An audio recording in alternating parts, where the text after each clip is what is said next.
Welcome everybody, this is Brother Mutant here. Today we're doing our last video for the Oracles, unless I can think of something else. This is going to be an excessively long video. For those of you that hate that, I apologize. The reason for the excessive length on this one is going to be because I have 3 builds to actually show you.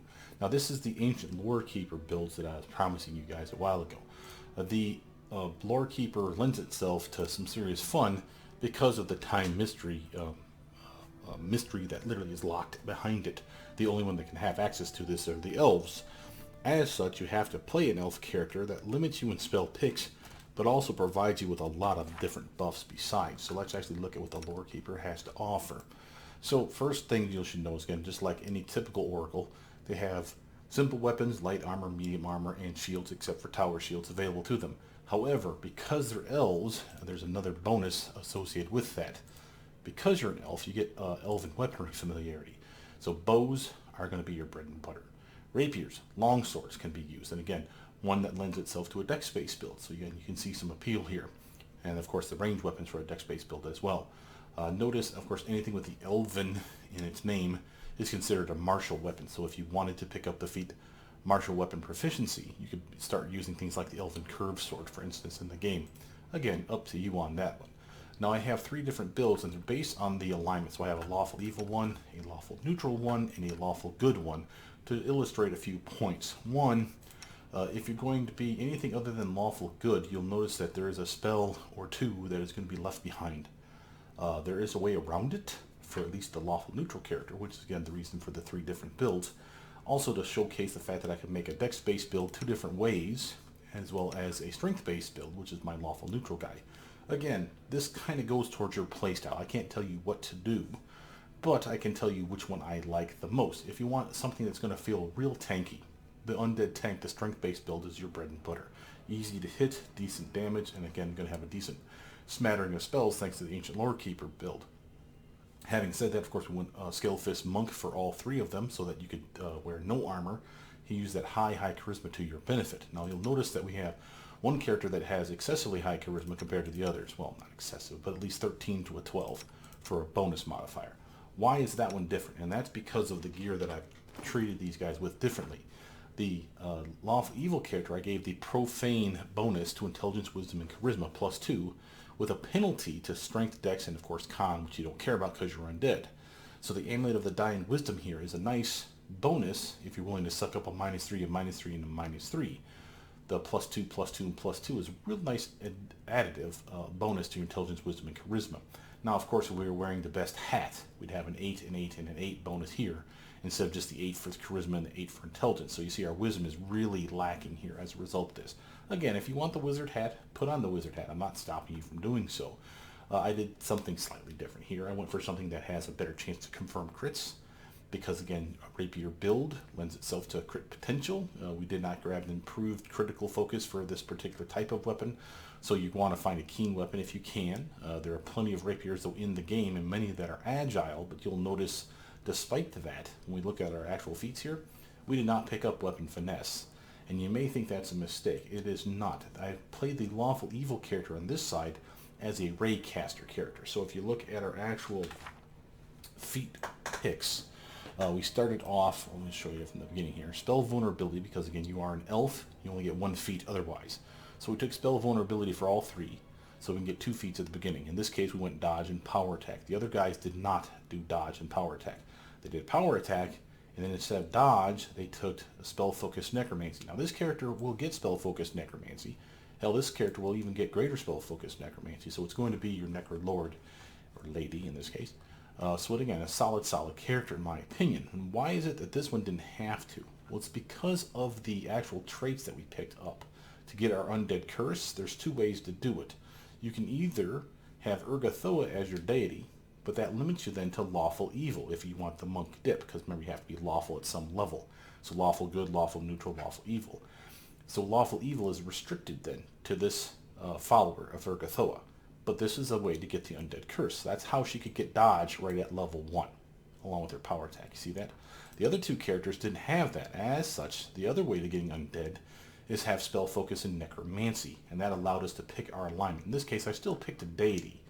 Only reason I did so was to, again, emphasize the fact that, again, if I pick this deity, I'm limited to her Pharasma's alignment choices, which include lawful neutral, so hence the lawful neutral character. So again, if you still want to play the theme, you can do so, and there's nothing wrong with that. But again, that's the reason for the spell focused necromancy early on these two characters' builds.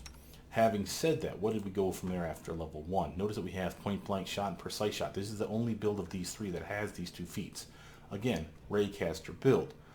Doesn't mean that they're not going to have the ability to tank or have the ability to do damage. They're doing just fine, as you see here. They just don't have a lot of attacks, but they're still a solid contender. Plenty of armor, spells for buffing, as I'll show you in here in a bit. But, again, the evil alignment kind of screws her on a couple of spells, and again, we'll talk about that when we get to the spell list. Notice that we have all three of the Crane abilities, Crane Wing, Crane Style, and Crane Riposte. Where did the Crane Style come from? Here, the free feat that you get for that one level dip in the Monk. Whereas these two characters had to take Dodge. You see that? Now, I could have taken Crane Style for both of them, and I did later on, but I could have picked it up here is my point. But then I would have had to pick up Dodge later anyway, so why bother? Go with Dodge earlier. It benefits you right out the bat, and then get Crane Style as soon as you can, and then Crane Wing, Crane Riposte later. Notice that some of these are as soon as I could get them to you. So again, Crane Wing as soon as possible, but Crane Riposte way the hell at the end. Here's a Crane Wing, Crane Riposte side by side, but again, other stuff was more important to me. So again, these feats are going to be vastly different depending on how your play style goes. Again, I don't mind making this character Crane Wing, Crane Riposte ASAP because she had the ability to do so. Might as well capitalize on that. But the point blank shot, precise shot really did her in for making sure that she was a solid Raycaster from start to finish. Now, having said that, what kind of stuff did we get besides that? Okay, all three are going to have Crane Style, Crane Wing, and Crane Riposte at various stages. Everyone gets at least some kind of meta magic. In this case, I took meta magic reach for this character, and you may wonder why. Well, one, race spells, not all have full range, like long range. Many are, in fact, short range or close range, I think is what the game categorizes them as, which is literally 30 feet. If you want to shoot farther away, having a reach spell added to it, the meta magic, allows you to get to the next highest category. So close becomes medium, medium becomes long. Sadly, you cannot reach long range spells. They're already at the full range. And there's nothing wrong with that, but I'm just saying that it's not going to work on everything, obviously. Notice that, of course, everybody also got additional traits, and we'll go over the traits for everybody. Mostly they're the same. There's like one or two differences that do add a little flavor to the character depending on how you want to take it. And again, we have our spell-focused necromancy and greater spell-focused necromancy here and here. Notice this one here, I even took spell pen. Remember, elves get spell pen basically for free. It's an inherent ability. So this basically gave her an extra +2 to her spell penetration ability. Again, since she's using ray spells primarily to attack, I want to make sure that since she doesn't have to worry about saving throws in many of those cases, that she at the very least will hit her target. Two reasons to hit your target. One, your inability to hit them because you have a terrible dexterity modifier or you don't have point blank shot or precise shot. These are not concerns for her. She also could miss, quote unquote, if they have a high spell resistance. Again, spell pen penetrates that. So being an elf, that's a +2. Having spell pen is another +2. Now yes, they're only caster level 19. That's another downside for all of these builds. So again, they are subpar as far as that's concerned, but I don't think you would even really notice. And again, she has other spells besides the raise spells to back her up. But the wonderful thing about the Ancient Lorekeeper is your free spells list here. Again, you get to choose these. That's why everybody has similar ones, but different ones across the board. Because you can custom tailor then your character based on the wizard spells that you think are primarily important. Now, of course, we're not a complete idiot. Limited wishes in here, probably more than it needs to be. Especially since we have limited, or not limited, what is it called? A lesser miracle on all three of the builds as well. I did test this the other day though, so when originally I thought that they were the same, they are not the same. Besides, of course, the cost of using 30 diamond dust, I think, to activate your limited wish, there are spells that limited wish has access to that the other one does not. Now, I'm not going to give you that list. Feel free to check. Levels 1 through 6 is basically the spells that you can cast. They are different. And again, it's not amazing amount of difference there, but there is a difference. And again, I do like having choices, so I went with that. But notice for the revelations that we have, the 6 that we picked up for free as the Ancient Lorekeeper, they are all the same, without fail, in the same order. Why? Because they're just that good. Look at what we got. Temporal Clarity at level 1. The ability to literally roll twice on an initiative check. Later on, it turns into 3 times, and again, they take the best roll. And again, I can't prove that that works. All I can tell you is that routinely, I'm at a high initiative. What I can tell you is this part here does work, where in a surprise combat round, you're always acting. Whether it's last, or maybe you got lucky and you rolled and surprised them, so you get to roll first. But at the very least, in a first initial round 0, let's call it, you have the ability to do something. Whether that's, oh hell, I got jumped, let's buff up with my best spell. Poof, here you go, and now the initial combat, round 1, officially starts. That's fine, and I have no problem with that. But I do like that I don't get screwed out of that initial combat round, and that's extremely valuable to me. And again, that doesn't show up till level 7, but again, once you get to there, it's very fast. We're talking early chapter 2, if you're playing as a soloist, which all these characters, by the way, can do. Part of the appeal. Some more than others, just so we're clear on that. But this is a solid upgrade, and all 3 characters have it, and they all have it at the same level. The next one we get is Time Flicker. Again, the ability to make yourself blurred at 1-minute increments. A free spell that none of them have access to. Yes, they could pick it up for free, but that would be extremely wasteful because blur's here. Well, I like Sense Vitals, so which one would I rather have? I know which one I'd rather have, and I took it, Sense Vitals. But blur, as a spell-like ability, this is perfect for us. And it upgrades later on to give you the another ability to be displacement if you so choose. Now, that's wasteful because that's only 1 round usage. For every round you leave the toggle for every round you leave the toggle running, it'll burn up a use. And you only get like 19 uses in a day. But still a solid upgrade. And again, I don't mind that because sometimes, again, when the spells aren't there, you haven't buffed yourself properly yet, I'm looking at big, mean, nasty trolls, time to put on the 50% chance that they just straight up miss me. Doesn't matter what my armor is. And this is one that all 3 of them have as well. Time Hop, basically a Dimension Door for free as a spell-like ability. It can be single use, and it can be taking the party with you, which uses up more charges in a day. But so what? If you're going solo, this is butter. You love this one because getting it so early is amazing. Most of my builds don't get it until level 10 as a Magus build. Maybe even level 11, and this is usually when I take that necklace and go beat that big nasty boss fight where I get suddenly like 4 levels added to me from level 11 all the way to 15 and epic gear. So again, having it early, I'm not saying go fight that guy at this point. If you can, hey, great, but chances are you're probably still waiting until like 8 or 9 until you even get that necklace. The necklace is key, invisibility potions are key, and the ability to teleport is key. As long as you can do all those 3 things, you're fine for going to that area and kicking his ass. But everybody has this at the same level. Then we get Time Sight. This one's awesome for 2 reasons. One, it's a spell-like ability. Again, you love this. The ability to see invisible things and ignore like displacement effects, so the total concealment and such. So really useful. Now, having said that, while this is another one of those clickable abilities, notice that when you click it, instead of it giving you 2 different choices later on, Farsight by default gets activated when you activate True Seeing. Farsight is the one that allows you to never be flat-footed. And again, for a soloist build, this is money. This is what basically saves your butt, especially on a strength-based build when your dex is kind of subpar. So this is amazing, as well as another nice +2 insight bonus to both armor class and reflexes when you've activated True Seeing. And again, lasts for as long as True Seeing is up. So it'll say Farsight permanent or like this. But it's really not permanent. It's until this one wears off. When this wears off in a minute, poof, the other one wears off as well. Just reactivate it or leave the toggle running. Again, on you on that one, but make sure to shut these things off. Very important. I'm not sure if I checked that or not, whether they shut off at the end of a fight, but I would always check to make sure, otherwise you're burning a very precious resource here. Notice everyone gets speed or slow time, basically the equivalent of haste spells and slow spells are free. Now you don't get many uses in a day, but you get like 3, and that's still pretty decent. And again, you get to pick or choose. So if you want to haste yourself, awesome. If you don't need haste because you already have, say, divine power and an extra attack around it doesn't stack, yes, haste will give you extra speed and extra armor as well as extra reflexes, but maybe that's not that big of a deal to you. So you slow on the bad guys, slow them down, make it easier to hit them, lower their armor class. You get the appeal here. So again, flexibility, very useful, and it means I don't have to take haste or slow as spell choices, which again is useful because those show up at level 3, and again, I have many different choices for level 3 spells. In this case, we went Fireball, but in other cases, we went Battering Blast, we went Stinking Cloud. So we're all over the place.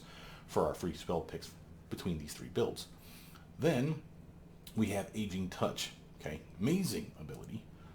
Didn't give this one enough credit. Found something out about it just earlier today while testing. A couple things that she has going for her is she picked up as one of her free Ray spells a level 1 spell called Ray of Enfeeblement from the Wizard Spellbook. Now it'll be cast as level 2 for her because that's what Lorekeepers do. They're always one behind for these spells, so that's why I have a cantrip, Acid Splash, even though it's a level 1 spell for her build. This is level 2, this will be level 3, 4, 5, 6, 7, 8, and for officially level 9. Now, this spell normally cannot lower their strength below 1. Okay, you can beam the shit out of the bastards. It doesn't stack on itself, so literally hit them with the best beam you got, and basically hope that that's enough to screw them over. Now, a maximized version of this spell, just so we're clear, is 6 plus 5, so that's 11 strength damage. Half if they make their save, which they probably will, if it's a fortitude check. So again, round that 11 down to 5.5, round it down to 5, and as such, that's how much strength you can expect to do at the uppermost level. This caps out for you at level 11, level 10 for caster, 11 for you because of your one level of monk dip. But at level 11, it's as best as it can be for you. Now, having said that, we could intensify it. I don't have intensify as meta magic for this build, but there's magic rods. So intensify version, what would that do? It would only add 2 more. Best case scenario, and to do that, you'd have to be level, 11 to 13 to 15. You'd be level 15 before you can maximize or intensify that to its full potential. But that'd still be 1d6 plus 7. Again, it's another point or 2 of strength, depending on if they make their save or not. So, that's still helpful. Again, I don't mind that. But a better use would be to take this spell and empower it. And again, there's a reason I say that. Because again, there's ways for us to do that. Not just with meta magic rods. More on that later.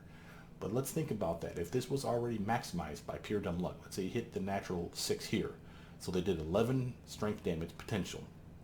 If it was empowered, that's 50% more. Again, rounded down. So in this case, add another 5 to that. So we're talking you have a 16 penalty to their strength. Again, not lower than 1. So if it takes them to 1, awesome. If not, because they're big, strong, and tough, which obviously this is what you're using it against, like these trolls in this room, then at the very least, if they make their save, 16 gets cut in half. That's still 8 penalty to their strength. That's a solid -4 to their swing, -4 to -8 to their damage output every time they do hit you. So their crits hit less, they do less damage, their normal attacks hit less, they do less damage, and again, you can see the appeal. But the reason I bring this up to you is while this one doesn't stack, this one does. And this is a direct melee touch attack that does strength damage. 2 reasons that I mentioned the melee touch attack. 1, it's easy to hit, whether you're weapon finessing or not. Usually you still have a pretty good solid strength. And you have spells that buff your strength potential as well as your attack bonus as well. So I don't worry about missing with a melee touch attack on a non-weapon finesse but a dex-based build like this character. She'll still hit. I'm not worried about that at all. But what I am loving about the melee touch attack part, this thing can crit. And when it crits, it does double strength damage. So at the highest level on this thing, it's supposed to do 9 for us because of our level 1 dip. But if you have a meta magic rod, remember all your spell-like abilities and spells are considered 1 level higher. So she is technically caster level 20. So she was doing 10 strength damage to these trolls. The first time I rolled it on one of these bastards, it did a 20. And I'm like, what? And it turns out it was a natural crit, a nat 20. So it did work. And again, that doubled the strength damage. The beautiful part of this is this spell-like ability stacks with itself. So you can touch him like 3 to 4 times in a row if you're lucky enough. And if it does all of the full strength damage, which there is no save against this, it's just you touch them, they take damage. It can take them down to 0 or less and they die from it. So hit them with this beam first to soften them up only once, because remember, it doesn't stack with itself. So you could be wasting your time beaming them, then beaming them again, then beaming them a 3rd time. No, that's wasteful. Beam them once, and then in the next combat round, aging touch until they literally die. You'd be surprised at how effective that is. Very, very cool on some seriously tough fights. And I thought that was worth mentioning for this character. Notice for her free spell picks, we had Acid Splash. I went for this cantrip compared to the others for one simple reason. One, you didn't have much in the way of acid damage, and the other reason I would say, more important in my opinion, is of the cantrips that do damage, this one does not have spell resistance associated with it. It actually does hit. There is no spell resistance. Ray of Frost has spell resistance. Disrupt Undead has spell resistance. Jolt has spell resistance. Problems. So, this is nice. the ability to straight up, if I need to do damage, I can do so. And, of course, like all cantrips that do damage as ray spells, Sense Vitals will allow sneak attack potential as well. So again, we can take that 1d3 plus 1, thanks to, of course, point blank shot, and turn it into 6d6 plus 6 extra damage of acid damage if we set it up right. So again, a very big boon for her. Notice, for the curses, by the way, for all three, we did different curses as well. This one we went blackened. Why? Because of the extra ray spell for one. I figured, what the hell?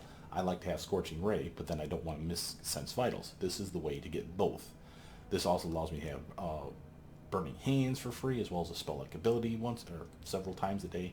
I get not only Scorching Ray, but Burning Arc. I get Wall of Fire and Delayed Blast Fireball. All amazing spells, none of which we had access to, not counting, of course, these free ones. And why would I want to waste my free spell picks on stuff that's cool when I can get those same things and other cool things? That's why this build is extremely powerful to me as the Raycaster. So again, the Blackened has a penalty to your swing, and hey, that sucks, man. But by and large, you're using your ray spells anyway, so that -4 penalty and eventually turning into a -2 penalty is pretty lackluster. I don't think that that's that big of a deal to me. Moving on from here, notice, of course, all three characters also have Inflict line of spells. That's because they're undead and can heal themselves with those same spells. As well as with the AoE versions, damage everyone else around them, especially if you're going solo. Spam that shit at your feet. The Mass Inflict Critical Wound spell alone is amazing for healing you and damaging everyone around you in a circle, so you're not even wasting your combat round just healing yourself. No, I'm healing myself and damaging people around me in a circle. In mass, just boom, an amazing combo in my opinion. Why these builds are extremely powerful. Notice for my other free spell picks, so Ray of Enfeeblement, Sense Vitals for obvious reasons, Battering Blast again for obvious reasons, in my mind anyway. The force damage is amazing, the knockback is amazing, the chance to get sneak attack for all three of the balls, remember 3 because you only have caster level 19. Again, unless you're using the Metamagic Rod, the Rod of Fiery something or other, gives you another caster level to all your spells, so it puts you back to 4 balls of attack, which is super nice, don't get me wrong, but then it turns, I think, it into fire damage for all your spells, so kind of eh. Here we have Innervation, another ray spell, and again, as a specialist in necromancy, greater spell focused necromancy being the reason for that, I figured, what the hell, let's double down on some necromancy love. So Ray of Enfeeblement for a good solid reason. Again, there's a DC check on that.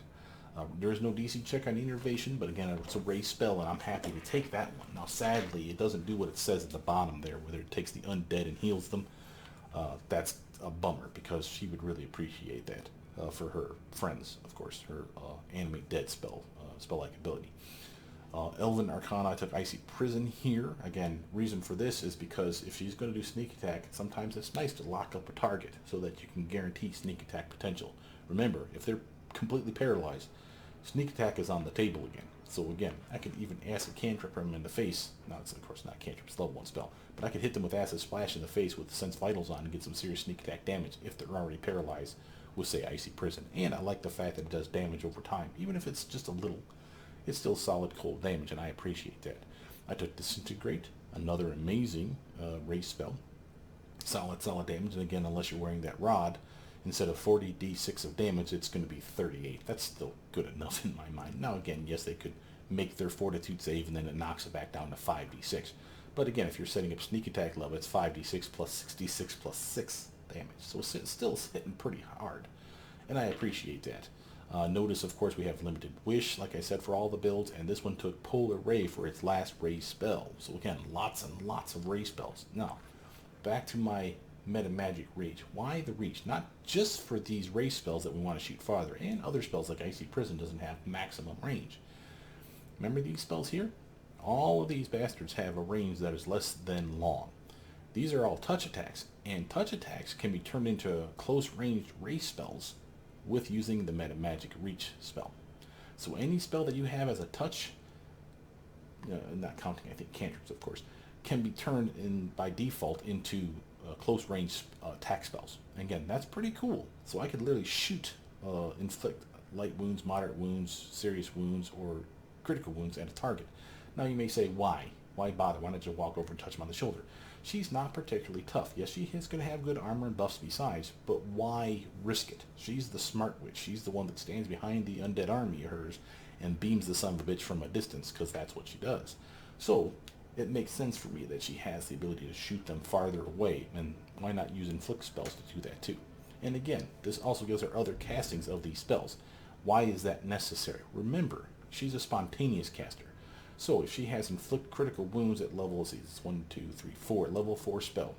Having it be metamagic with reach puts it as a level 5 metamagic version of it, right? So that's two versions of the same spell in essence. Now, of course, one can be shot at a distance and one's a melee touch attack. But remember, she could use these on herself to heal herself.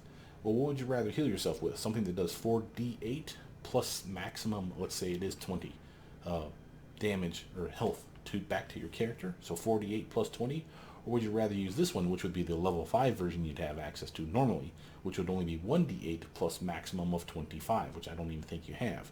But let's just say you do. Again, I'm looking at this one over here to be my fan for healing myself. So again, of these two, this is the better one. Now, yes, then after that you start having to pick these guys, but there's better spells that we have besides that. So again, I did like the utility of having these spells at higher level castings.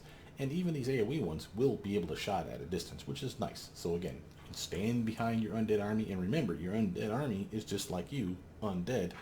These AoE spells, if they're grouped up on your skeleton horde and beating the shit out of them, you can heal your skeleton horde, can't you? So why not pop up a big AoE spell, heal them up, and damage all their attackers at the same time? You can see the appeal for this particular build.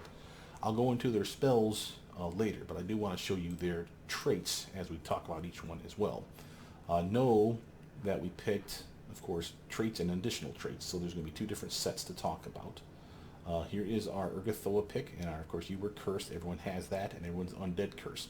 So remember what this gives you. Penalties to fire, holy, and divine damage, and again, a lot of immunity. Your con goes away, which is why we floor it to 5 to begin with. And we use our charisma modifier, unmodified modifier, for our fortitude checks. So you see why we have a +7 here versus the +13. But the +13 does work for your HP. This is why these three characters are freaking tanky as all hell. Not only is that Scale Fist Monk Tip taking that beautiful charisma bonus and adding it to their armor a variety of different ways, but we're also getting a crap ton of HP. And this is an amazing character that can self-heal, damage the bad guys, have pets besides, and have level 9 spell casting ability. These are going to be huge. Now, what did we take for our traits? In every case, we took family heirloom, but for each case, we took a different family heirloom. In this case, I went rapier. Again, you are an elf. You have training in this, even if you only have training in it because you're an elf. Doesn't matter. Because of this gives us a +1 to our swing with our rapiers, and there's plenty in the game. You are a Dex-based character. That don't mean shit because you do not have weapon finesse. So you're still relying on your strength to hit targets, and you're still relying on your attack bonus. But the good news is you have a decent attack bonus, and you can buff your attack bonus up 8 ways from Sunday. Starting at level 1, you already have like 2 abilities that you can pick right off the bat if you so choose. Bless is there, and so is Divine Favor. So again, solid buffs to your swing. They give you a magic rapier from the start, and you have a bonus to your rapier attacks, as you see, family heirloom rapier +1 right there. So again, you're going to be fine, even if your strength is a little lackluster. More on their stats here in a moment. Time Revelation, what's my other, there you go, combat trait, Blade of the Society. We wanted to make sure that all 3 of them had the ability to do at least some sneak attack damage, and again, if they can get Sense Vitals, which all of them can, even if I didn't pick it, remember we have access to it with Limited Wish, as well as Lesser Miracle. So again, you can pick that spell. So again, I picked them on 2 of the 3 builds by default, just so they'd have more uses a day and not have to waste a high level casting on it. But everyone has access to it. And again, everyone has access to this. Because again, 1d6 +1 with a spell turns into 6d6 +6. That's solid damage per beam, per attack. Again, depending on which character we're talking about. Now, everybody had something different here. This is where everything gets all squirrely. For this character, I took the Optimistic Gambler, the first one on the totem pole, because that's Mastery of the Undead. This is the one that allows her to summon or animate dead, quote unquote. as a spell-like ability like 3 times a day at level 1. It's not amazing at level 1, and you have to progress to get it to last longer than a round, but it goes up steady Eddie from there. And again, helps her set up her sneak attack, which is nice for flanking. And again, keeps people off of her so that you can stand behind them and cast raise spells while she's buffing up too. So again, she has plenty of uses because of this extra pets early on. And despite this, she still picked up Animate Dead as one of her spells at level 3, casting for an Oracle. Notice the other 3 that we picked up once we got additional traits. Everyone picked Envy for obvious reasons. It's easy concentration penalty unless you got money on you. So again, everyone's going to have money by the time they picked it up, so I'm not worried about that. Everyone gets Planar Savant, and everyone took Planar Savant for Knowledge World because again, it's made the most sense. We already have a bonus to Knowledge Arcana because of your elf heritage. Why not get a solid buff to your Knowledge World because it's using your Charisma modifier instead of your Intelligence modifier. Again, she's still rocking a solid Intelligence modifier, but I think we can all agree 13 is way better than 9. So, a solid upgrade in my opinion. If you really feel like you want to be an Arcane Specialist though, or for Knowledge Arcana, just pick the other one. Up to you. And I still invested points in both, so you'll see that they both finished off pretty solid. Social trait, again, everyone had something different on this one. In this case, because she's so squish, I wanted to make sure that her Dex modifier didn't go completely in the toilet if she gets caught flat-footed early on. Remember, we have that ability to make ourselves immune to flat-footed, but that's way late in the build. So until that time, I liked having this ever wary, so half her Dex modifier, which in this case is going to be +4 at this higher level, and with all her gear, is still there. So it's less likely that she's going to get smacked around when she's flat-footed. She's still considered flat-footed, but I do appreciate it. Again, that's under the social trait, adopted, and a tiefling ability. If you were, of course, a tiefling, which we cannot be, and be an ancient lorekeeper, but if you were a tiefling, you could pick that by default, and it wouldn't have to be a social trait, it could be a race trait. So tieflings are kind of awesome in that regard. Everyone here got, though, Dangerously Curious. That's the one that literally gives you Use Magic Device as a trait, a class skill, so a +1 to it, as well as the green check mark. So when you invest at least 1 point in it, you got at least a +4 to that damn thing. This is a solid upgrade for everybody, and everybody needed it, in my opinion. So that's how she spanned out. Now let's talk quickly about her gear before we'll talk about her stats and gear before we delve into the other characters, and then we'll do spells at the end. Now, for her stats to start, what did she actually have? She actually had a 13 for strength, and there's important that we started with the 13 for strength because she wanted power attack. Remember, power attack is better for those of you that have never tested this before. If you have the ability to swing a one-handed weapon 2 hands, you do more damage. If you suddenly put on a shield, and I can demonstrate it definitely with this character, she has power attack on. See the 29? Put on a shield, watch how it drops. See that, 21? So again, extra armor, there's plenty of reasons to want it, but if you don't need that extra armor for whatever reason, or don't feel like you need it, go one-handed, and that longsword can suddenly do retarded amounts of extra damage. And again, that's because of power attack. Now, I don't know if it works on rapier. Let's actually test it. It does work on rapier, so you can wield a rapier one-handed with 2 hands. So if power attack's on, she does more damage. And again, she'll have a variety of spells. We haven't buffed up at all yet. This is just from gear. She has a variety of spells that can buff her strength. And again, she's a Dex-based character, yes, but most of the spells that she has access to that buff physical stats are for the Oracle all come from strength. Think of Divine Power. It's not a strength bonus, but it's a +6 to the strength-based skills, +6 to your attack bonus, +6 to your damage. So it doesn't matter if you're Dex-based or strength-based. That's all bonuses that Divine Power would give any of these characters. They all have it. Another one, though, Righteous Might, strength-based upgrade. Better than that is the Frightening Aspect. Again, strength-based upgrade. Legendary Proportions, they could have picked, and we did not. And we need to make a clear note on this for you guys. You are undead, so certain spells don't work on you. Enlarge Person, Reduce Person do not work on you. Neither does Legendary Proportions. Okay? Now, good news is, Righteous Might does, and so does the Frightening Aspect. And of course, the Polymorph ability to turn into a dragon. Not important for her, because she's not a strength-based character per se. But when we get to a strength-based character, she's going to rock that strength up to the fucking moon. And it's going to be awesome. Dragon form, undead, all kinds of buff besides to her strength. And she's just going to start crushing shit. But we'll talk about that when we get to that build. So again, 13 to strength to get power attack. No more points invested in it at all. Okay. Notice that also was important that it finished with an odd number because she's using that profane necklace. -3 to strength and dex and con, +2 to intelligence, wisdom, and charisma. And since it's a profane bonus, that stacks with all kinds of other bonuses. There's only one other profane bonus I think out there, and that's for a staff, I want to say. An evil staff, no less, which of course she could use, but it's like a +4 to intelligence only. Profane bonus. And again, there's nothing wrong with that, but she's not really an intelligence-based person. It's nice to have higher, sure, for skills and whatnot, but by and large, it's really charisma that she cares about. So a +2 to charisma was definitely worth doing, in my opinion. And again, she could still put the hat on and get a +8 to intelligence, wisdom, and charisma. Take these robes off, because that's a +8 to intelligence and charisma only, and put on something better. We have all kinds of clothing options, again, as you know. So a solid upgrade.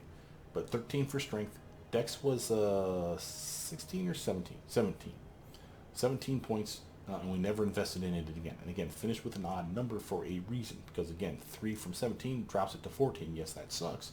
But with all the gear that she's putting on herself, she's way beyond that 14 again. So I'm not too worried about it. If you don't like that penalty, remember, it's just basically losing a +1 here and a +1 here. Has no impact on your con because you don't have any. And it does give you a +1 here, here, and here. So you're getting more for it than you're losing, in my opinion. But again, if that's not your cup of tea, chuck that shit off there and grab yourself a better necklace. There's all kinds of choices. I just wanted to try it because, again, thematically it made sense to me if the evil character has this on them. And again, it kind of looks like she's wearing the necklace right now anyway. So I thought that was kind of cool. Notice that many of them have Cloak of Souls. Not all of them, but many of our builds down here have this. This is a nice one because it's a bonus to your Necromancy School level. Caster level is +2 higher. So again, our 19 suddenly turns into 21 with just this on, but only for our Necromancy spells. And our DC checks for our Necromancy spells are 2 higher, which is awesome. And we can cast 3 times a day Vampire Touch. So if you felt tanky with 364 HP, throw on another 60 on top of that shit. That's pretty awesome.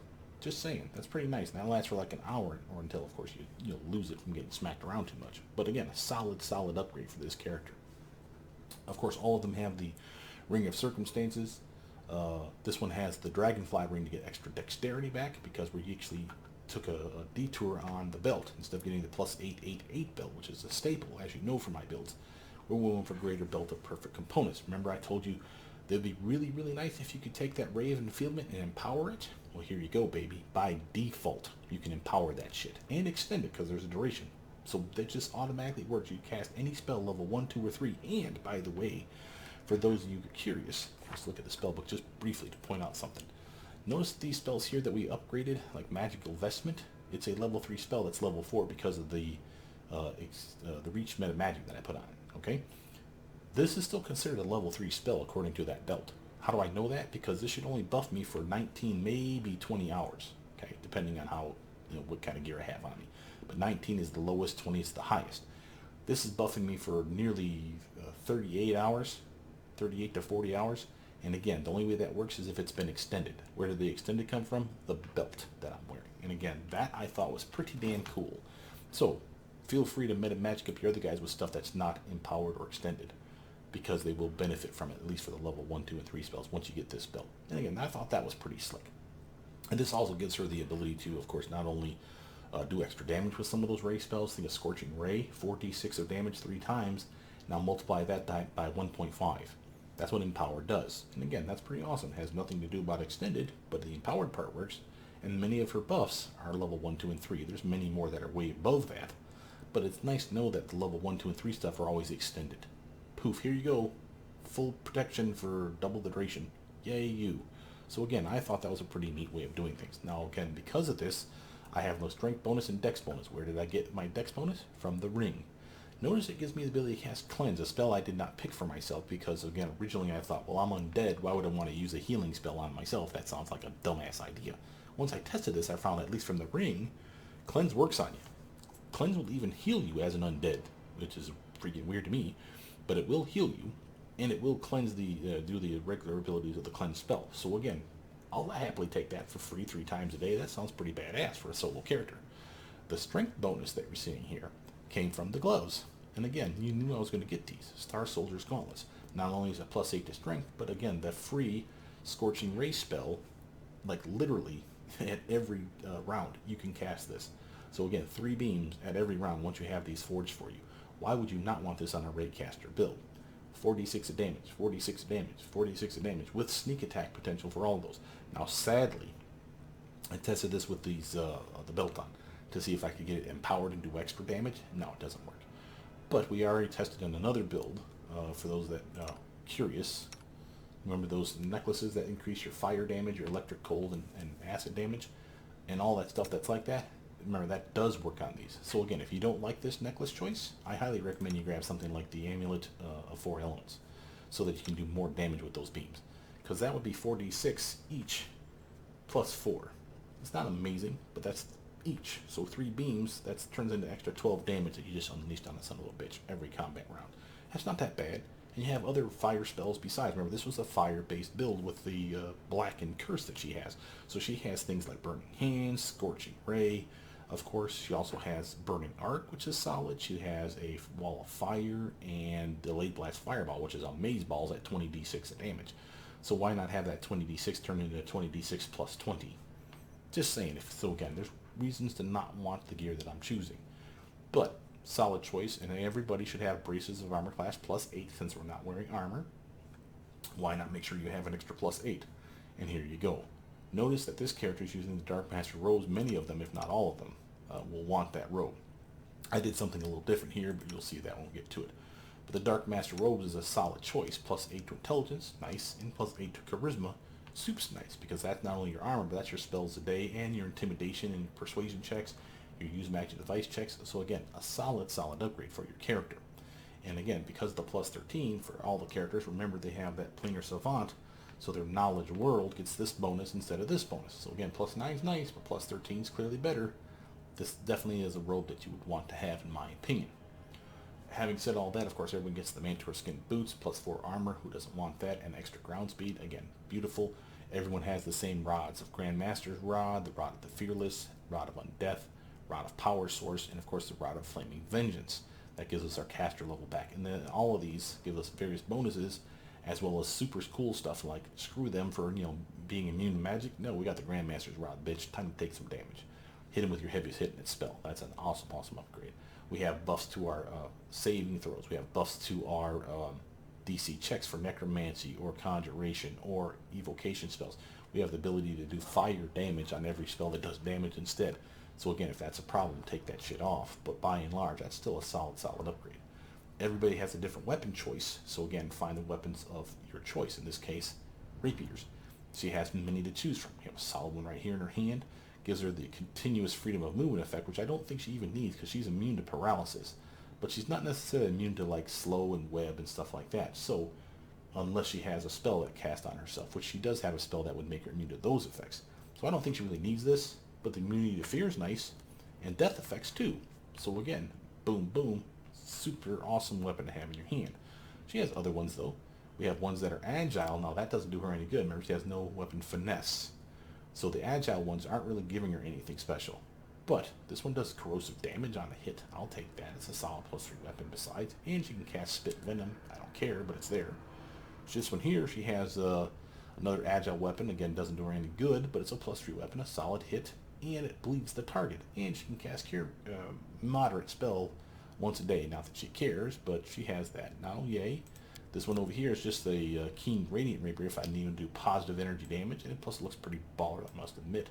Solid weapon, but again, you will find plenty, so again, keep to your wheelhouse. Now, we've covered all that. I forgot to mention, her, of course, her mental stats. Her intelligence started off as a 14 plus 2 because of the elf, so 16 for intelligence right from the get-go. Wisdom would have been a penalty, so this one here right now is rocking an 8. The other bonuses that she's getting, bringing up to a 12, is from gear and the potion that she chugged from Bakken, right? So the plus 2 all across the board. So the 8 is actually what she has at the end of the build. She started with a 7. That's bad, but I put 1 point in it. Why did I do that? Because I wanted to make sure I didn't have a -2 here. I wanted a -1. So I was okay with that, and that taking that to -7 allowed me to have the strength and the dex and intelligence and charisma that I was shooting for. Remember, floor your con all the way to the toilet. So it's like, I think 5 was the lowest you could take it. And that's fine, because literally at level 1, this is going to be just like you see here, where it's a dash dash, and you're just going to be using your charisma modifier, which started, of course, as an 18, the highest I can take it as a elf. So 4 points go into here to bring it to 22 by the end of the build, and everything else you're seeing here is coming from gear and potions besides. So that's a solid upgrade. Still behind, not my best charisma I could have given you, but as an elf it is. So again, I was pretty happy with this character. Now let's talk about how it differs from the other character. Here's our lawful neutral tank. She, if we look at her abilities, remember she started off where she had to have spell focus, necromancy, and of course power attack. She went the same dip into the Scale Fist Monk at level 2. Let's look at her deity choice of Pharasma to be lawful neutral. You could have picked no deity, of course, and picked lawful neutral, but you have to be lawful something. And lawful neutral is kind of key for her tanking ability, as you'll see here in a minute. She was cursed, of course. She's undead curse. All that's applicable because of her spell focus necromancy. You have to have that at level 1 to be able to pick this at level 1. Notice her equipment trait, still family heirloom. She went longsword. Again, normally we wouldn't have access to this, but you're an elf, so you get it. And again, plenty of great longswords in the game. Sorted and boarded up for the longest time if you really don't like the monking ability because your charisma's kind of low at the beginning. Nothing wrong with that. But until that time, or when that time comes, I'll happily switch off to just a one-handed longsword because I'm getting retarded damage thanks to power attack and a high strength build. Having said that, she went Sword Scion for her next bonus. And again, this is how she differs from the other guys. She got the Blade of Society just like the other two, but Sword Scion, again, another +1 to her swing with that weapon of choice. So again, if you look at her attack, family heirlooms in there, and so Sword Scion. And again, weapon focus, which we did pick more on that when we talk about her feats. But again, she's clearly doing the corn against smash, shatter defenses build. Why wouldn't you as an intimidating undead biatch? So this is a solid choice for her. Solid damage, good chance for her to sneak attack, even though she's really not going to capitalize on sneak attack beyond just this. She has sense vitals, thanks to limited wish and a lesser miracle, but that's the only reason she has it, as you'll see when we talk about her spell picks. For her other additional traits that were added afterwards, notice again she went envy, just like all of them. She got the Child of the Streets, so that she has a bonus to trickery checks. She has the Planar Savant, again, Knowledge World, just like both of them, and she has Dangerously Curious, just like the other two. So again, the only difference here is that, again, Child of the Streets. Why? Because I figured, well, you know what, her dex is kind of crap. Why not give her a green check mark next to Trickery? This is the way you did this. If you didn't have it before, which you didn't, this is your +1 thanks to the trait bonus, and +3 thanks to the green check mark next to it. So again, a nice boon for her when it comes to her skill set, which, by the way, I should actually have shown you her skills over here real quick. Solid bonuses all around by the end of the build, and again, some of that's coming from gear. The Dark Master's robe is really pushing this one through the roof, but this is a 30, and this one was a 31 before that robe. So again, nice upgrades. Solid persuasion, terrible athletics, just enough to unlock it. Terrible mobility, only 3 ranks invested in it. Well, you need that for all your cool monk stuff, right? And we have a spell that will add 10 to that. Poof, now you're back up to 24. So again, I don't feel bad about that. Perception is solid, always invested in it. Trickery was decent and invested in it a lot, but enough to make it worth a damn. And again, with dexterity being her bread and butter, this was a lot better than you think. Even without the green check mark, even without the trait bonus, a 17 is nothing to sneeze at. And again, with proper gear, buffs to dexterity, as well as skills in general, like heroism, greater heroism, spells or potions, solid ways to upgrade this trickery beyond your need for the game as a solo character. Stealth is crap in most characters, with the exception of one, but again, with an invisibility spell, vanish spell, a greater invisibility spell, you can add 20 to this number. And again, that's not amazing, but it's definitely a solid stealth stat if you think about it. Use match device is solid here, and again, the trait, the Dangerously Curious trait, is kicking in, which is why it's a green check mark, and therefore a class skill +3 as well. Otherwise, this would be a lot lower. Lore Religion is a solid one. We invested heavily in it, but again, with your wisdom being kind of garbage, it didn't really get a lot of help. But 18 ranks invested in it, and being a class skill besides, it's a solid contender at 22. And there's gear and stuff that can buff your skills as well with this, so I'm not worried about that. The only thing here that took a pounding is not just athletics, but also Lore Nature. And again, we have spells that will buff your strength and your strength-like stats. Think of Divine Power. Remember, a +6 to not your strength, but a +6 at best case scenario to your strength abilities, as well as your strength skills, which is this one here. So with divine power on, this jumps up to a 15 poof overnight just from casting a spell. And that's just one of many that she has that'll buff her strength or strength-like abilities. So again, a solid upgrade really is there. You just need to know how to cast it and get to where you want it to be. So the only ones that, again, really kind of lackluster would be Lord Nature, with nothing invested in it, and Stealth, which only got like a point. But again, ways around that problem too.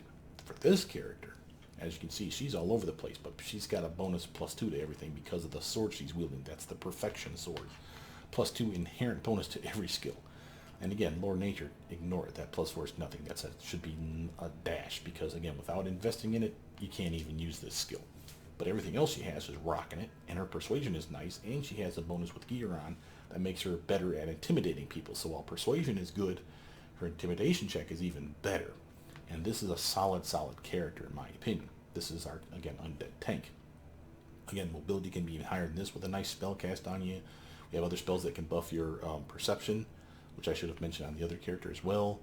Stealth is kind of crap, but again, she's not really a stealthy character, but she has access to greater invis and stuff like that. Trickery's decent, not amazing, but again, compared to the other character at 17, this 23 is looking pretty goddamn sweet.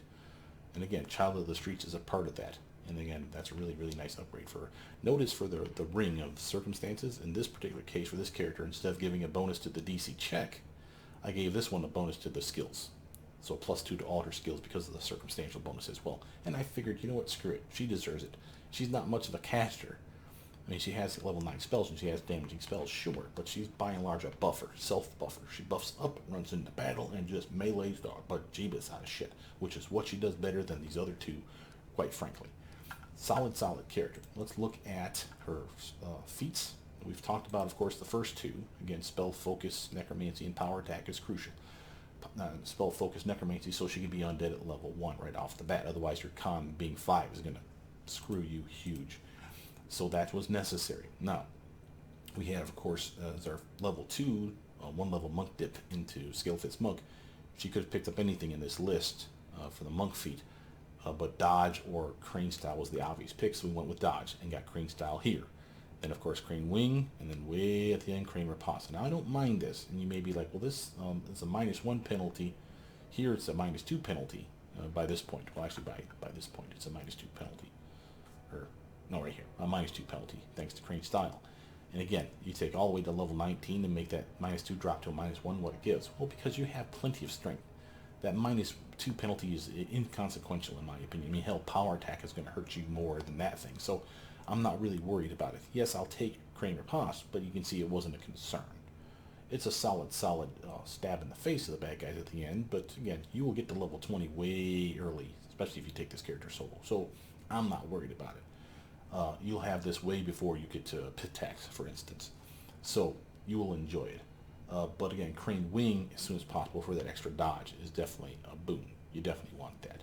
Notice that we went weapon focused longsword here.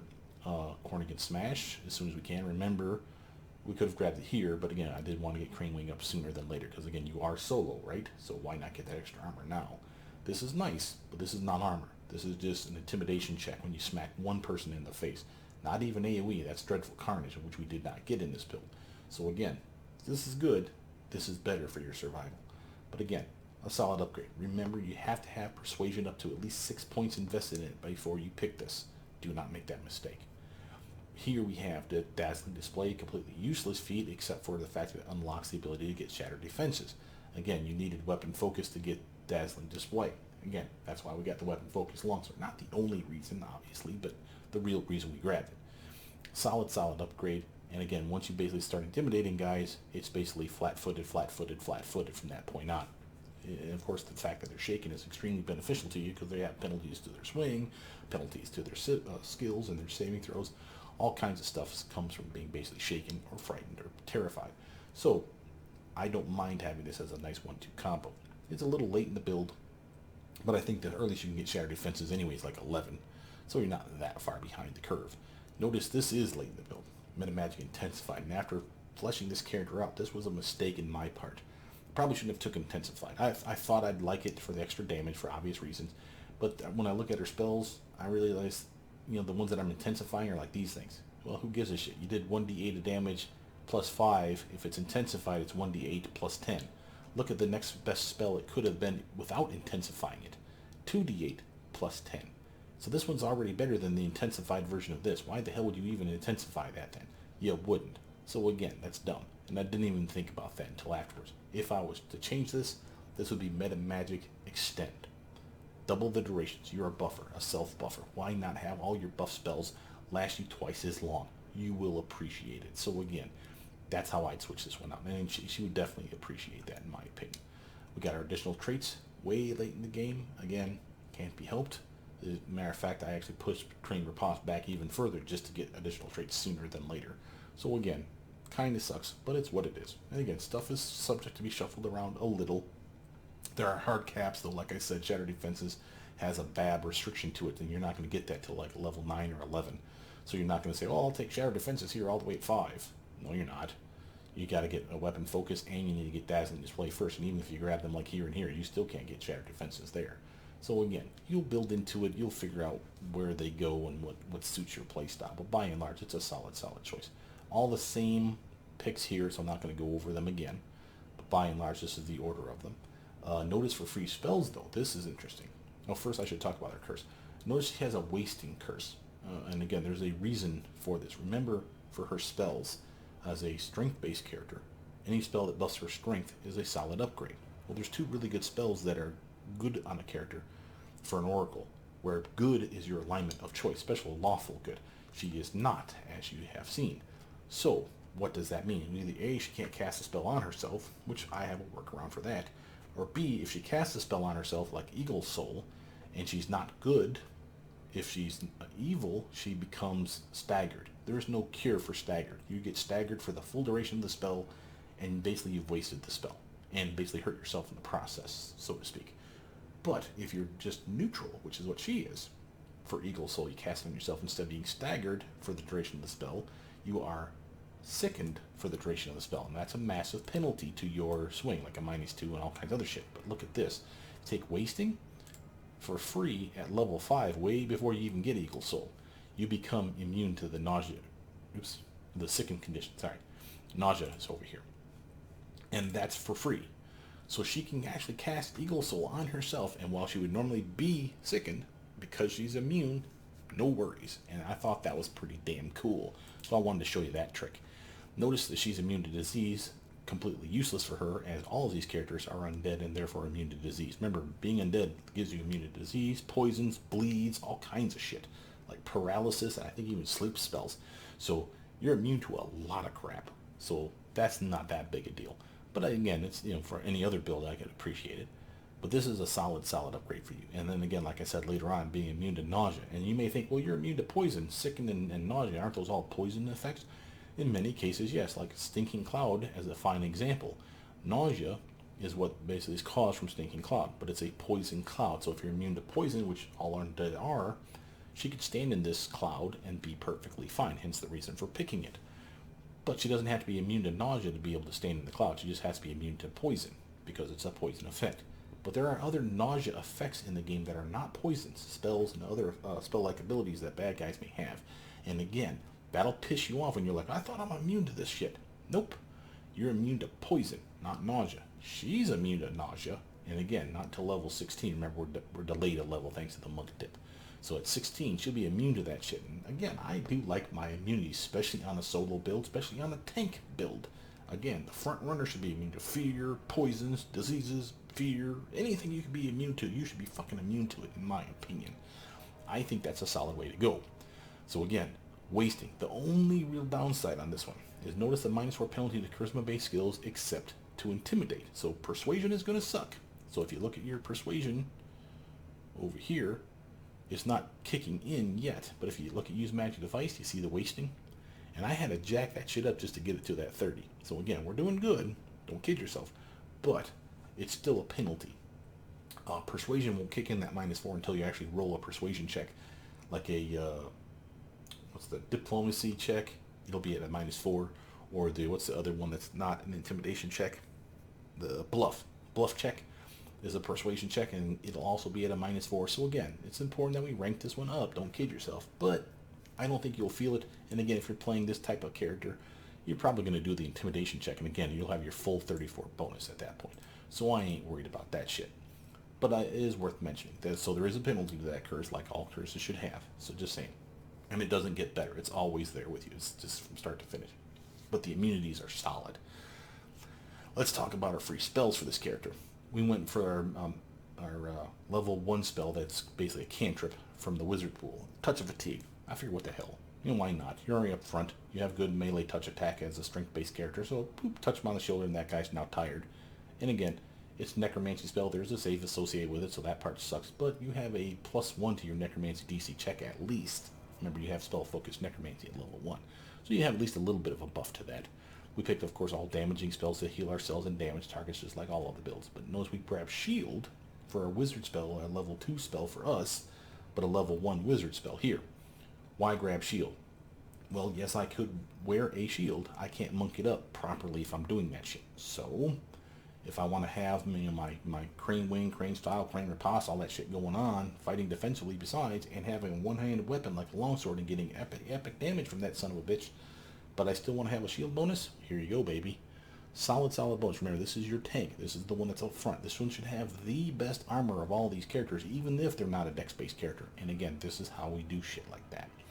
Web spell. Again, yes, I could have grabbed Sense Vitals. I totally should, in my opinion. But I made this character someone that's going to basically be in the middle of the thick of things all the time. Cast the shit at your feet with a spell that you're going to have access to really quickly. You're going to be immune to ground-based effects like Web spell. You're already immune to poison effects, so Stinking Cloud's awesome, and so is Cloud Kill. So you can see where we're going for a theme here. You're standing in the mess you make. You know, what's the phrase? Shitting in the house, or where you eat. But again, you're immune to it, so who cares at that point? Bust that shit out at your feet, let them come to you super slow and dexterity penalties besides, and you're just whacking them to death with your freaking longsword of doom. Just an awesome combo. Then, Stinking Cloud, again, you're immune to the effect from level 1 on up. So again, perfect ability for you to slap that shit down, let them puke their guts out while you're hacking them to pieces. Stone Skin, now we're talking. Feeling like a tank, baby. Boom like crazy. And again, just pack your Diamond Dust. This is a spell you do not have access to as an Oracle, but you do have access to it as an Ancient Lorekeeper Oracle because of your Wizard dip. And that's this guy here. Then Cloud Kill again, another one that's standing literally killing bad guys left and right, and you're completely immune. Solid choice for you as a solo character, in my opinion. Many things will be immune to it, many things won't be. And again, it drifts away from you, so make sure when you finish your combat round, you face the other direction, so that it drifts, and you can kind of maneuver which way it drifts, because it drifts at 10 feet increments away from you. Greater Heroism. Now, honestly, I would not take this again. I did take it, as you can see. I keep forgetting that there's a piece of gear out there, a pair of gloves that you can put on, that gives you the effect of Greater Heroism like 3 times a day for like many minutes. And that seems wasteful then to pick it here. So what would you pick instead? Well, this is a level, let's see, 0, 1, 2, 3, 4, 5, 6, level 6 spell from the Wizard spell list. There's a ton of shit that's available at level 6. I mean, this character didn't pick it. She picked Disintegrate. You could have picked that. You could get like Chain Lightning. You get Sirocco, Acid Fog. You could get a ton of weird shit. And I like Acid Fog because if I make myself immune to acid on this character, and there's a spell that you have that can do that, easy peasy, pumpkin squeezy, you could stand in your own little Acid Fog and damage the bad guys that way. And again, you're seeing a theme. Web spell, Stinking Cloud, Cloud Kill, Acid Fog. Solid choices just to spam that shit at your feet and then whack with your freaking sword. And when the bad guys are there trying to take you out, they're just not doing it and continually taking damage to con, damage because of acid, puking their guts out, or having massive penalties to their movement as well as their dexterity. Solid choice for you. Notice, of course, again, everyone gets Limited Wish. Nothing more to say about that. Dragonkind 3. Now, why did I get this one? No one else did. This guy's got Sea Mantle. This one over here's got a Polar Ray. Why did this character get something weird like turning into a dragon? Because this is a polymorph spell. And on a strength-based character, that strength-based, polymorph-based bonus to strength plus 10 is fucking huge for you. Yes, you will be in a different form, but so what? You can monk it up in dragon form. You're not wearing armor. You're wearing bracers of armor class plus 8. That stacks with dragon form. So again, you're not going to really lose out on armor. If you do, it's only going to be because you're probably a bigger size category. And they give you plenty of bonuses besides, plus 8 to your natural armor. Immunity to difficult terrain, blind sense. You got DR10 against slash physical attacks unless they're magical weapons. You already have your built-in frightful presence where you're scaring the shit out of the bad guy. So again, setting up your corn against smash slash your shatter defenses for all your dragon attacks. And you get multiple dragon attacks, like a shit ton. A bite, 2 claws, 2 wings, the tail slap. I think they even have more in there. But again, bunch of attacks. A breath weapon as well, based on the type of dragon that you pick. Now there's a con bonus, but you won't see that. So there's nothing about that that's helping you at all. But so what? There's plenty of bonuses besides. And again, a solid upgrade in immunity, or at least high resistance to the damage of whatever dragon you pick. So again, if you're going for a strength-based build and you're not picking up something that gives you a polymorph bonus to strength, I just haven't wondered why. You can cast spells in this form too. There's plenty of reasons to like Dragonkind 3. Yes, I could have done it on these guys, because just because they're Dex-based builds don't mean they don't have strength. Hell, she needs strength to do her job. But this one definitely felt like the one that should be getting this spell. That's why I went that route. Okay? Just so we're clear on all that. Now again, we've talked about all her abilities, traits, and whatnot, and I think I've covered all her... Yeah, I've covered all her stuff over here, so let's talk about this next character. Now, what did they get? First off, let's go right to the traits this time. Show you what we got for this character. This one, again, for the first 3, so you have your curse. Again, she had to take spell-focused necromancy to pick it up to be lawful good. You can't be an Urgathoa follower, so you have to have at least spell-focused necromancy at level 1. So she has 2 feats at level 1. One spell-focused necromancy, the other one is power attack, just like this character did. But that gave her the ability to be cursed. Notice that everyone, by the way, I should point out that everyone has spell vulnerability transmutation. Now that's probably a mistake, because that makes you even extra susceptible to divine spells and damage. But thematically speaking, it makes sense for an undead, so I don't mind that. Everyone else would say go abjuration, and again, if you really want to min-max, abjuration is probably the one you should pick. You are susceptible to cold in that regard, and you're susceptible to abjuration spells. Well, there's not that many of those in the game. But having said that, her family heirloom, she went daggers, because why the hell not? Well, for one reason, now she's a Dex-based build. She actually will have weapon finesse in this build, and she'll even have 2 weapon and improved 2 weapon fighting for them goddamn daggers. So she's going to be Ginsu Chef. She's the one that's going to really sneak attack. While this one does nice with ray spells, and all of them have sneak attack potential, especially with her in the Sense Vitals, she'll get Sense Vitals, and she'll be able to employ it more. And more on that as to how she gets that trick off. She has Blade of Society like all of them, so again, sneak attack potential right there. Notice for her campaign trait, though, she actually picked up something that you may think, well, why didn't you put this one on the Raycaster? Because you see what she gets for free? Snowball spell, and a bonus to athletics besides. But it's a free snowball spell added to her spellbook, so poof. At level 1, she has the ability to cast a snowball spell, a ray spell, that does solid damage. And again, why not give that to the Raycaster? Well, Raycaster had plenty of ray spells besides, so I wouldn't care about that so much. I like, though, that she had the ability now to do sneak attack damage at range that had no spell resistance associated with it. And again, while there is a save, the save has nothing to do about having the damage. It has to do with whether they're staggered or not from the snowball to the face. So again, solid upgrade for any character. I'm putting it on this one, and I stand by that justification. Now let's look at the other 3 that she got when she got her additional traits. Okay, so here's her envy trait, drawback, excuse me, that all 3 of them had. She got Child of the Streets, just like this one. So again, a little bonus to her trickery, as well as it being a class skill. So that's basically a +4 that she just added to her trickery check. Nice. Again, for a solo character, that's invaluable. Planar Savant, Knowledge World, just like all 3 of them. Now look at the difference. Again, Dangerously Curious, again, like all 3 of them. So she's more like this character than this one. But again, Dex-based versus Strength-based, so there is definite differences. Now let's actually talk about her curse. Her curse is Haunted. This one is weird. I have yet to see any of this kick out. I'm sure it exists, but I've never noticed it in combat or outside of combat at the very least. But notice the free spells that she gets. This is the important part. She gets Vanish at level 1 for free.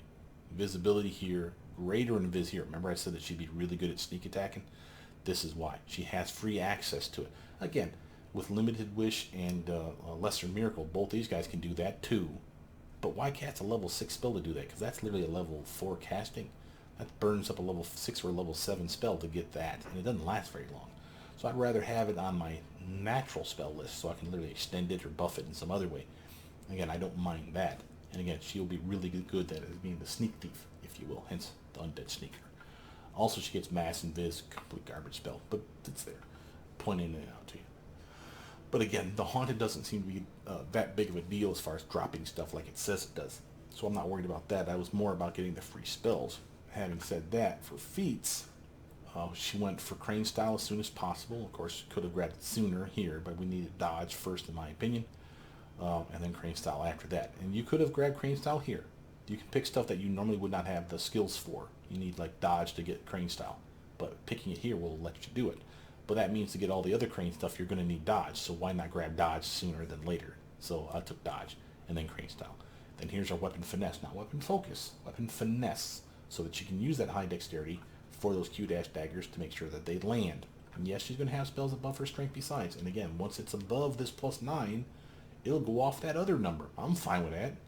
It's not ideal, unlike this character who's going to rock a +8, jumping it even higher, higher, higher, but she's using long swords. It makes sense for her to be a strength-based build. For Dex-based build, go with daggers. And again, when it's agile daggers that she has, unless the strength is up higher than the 9, then she'll be using, for those agile daggers, the 9 for her bonus for damage. Not as much, I think, on this side if it's a 2-weapon wielding. But again, she's doing fine, is my point. Notice that we got 2-weapon fighting.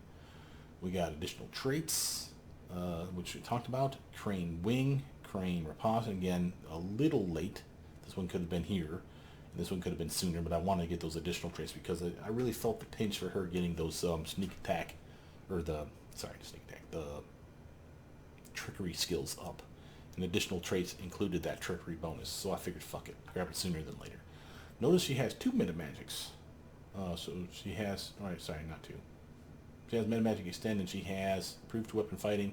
No, she does have to. Yeah, intensify. I thought she did. Okay, so she has extend, and she has intensified. And again, while I said for this character, like I took intensify and that was a mistake, it's not a mistake for her. Look at the free spells that I gave her. Lots of damaging spells, right? So we have not just the cantrip, and acid, I'm fine with that. And again, no spell resistance, so another reason to like it. And different damage type than the cold. Remember, she has snowball, so she didn't need Ray of Frost here. So again, I don't mind acid splash here. Grease, nice spell that she'll be immune to eventually. And again, invaluable spell, as you know. She could have grabbed shield here, though, if that's your thing. She could have gone like her and be extra tanky. She's going to be up in the thick of it, as you see, but she's going to be fine. Sense Vitals. Got my Fireball spell, Dragon's Breath spell, got a Acidic Spray spell. Again, all these are capable of being intensified. Solid damage choices, in my opinion. Again, Greater Heroism. Again, I could switch this out. Acid Fog, Sirocco, Chain Lightning, all those things are begging for me to pick them here. So again, plenty of stuff to choose from. Just pick what makes sense to you. Once I realized that those gloves exist, I totally spaced that, so that was my bad. And of course, Limited Wish, and the weird one that you would think would be on the tank, but the tank instead grabbed the dragon one to get the extra armor / extra strength, which I still maintain is a solid choice. This one, on the other hand, is a solid upgrade for this character without having to change shape. She gets a solid bonus to her armor class, a bonus to reflexes as well, as long as the targets that she's fighting don't have freedom of movement. She has a massive bonus on them. And then she also gets immunity to fire, so a solid protection spell at the highest level, in my opinion.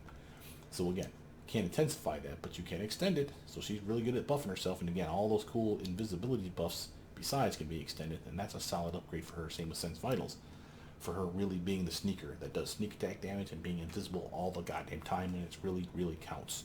Solid upgrade. That's the reason for the 2 different meta magics, in my opinion. Of course, we have improved weapon fighting. Now, I should have pointed out the skills or the abilities on this build. I messed this up, so let me go back to fix this problem. So for strength, started with the 16, never got any higher. Dex, 13. And again, I took a penalty to it, not taking a point, putting in it to get it to 14, for the reason that I was going to do like this one, where I was going to have her wear the necklace. And then I realized that's kind of silly.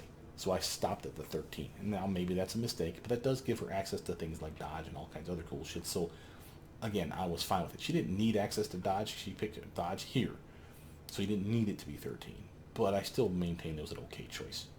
But Con floored it in intelligence, again 16. 2 comes from being an elf, 14 otherwise. And then wisdom, this one was in the toilet. I want to say this one was also like a 7 or an 8. Matter of fact, it was a 7 and got brought up to an 8.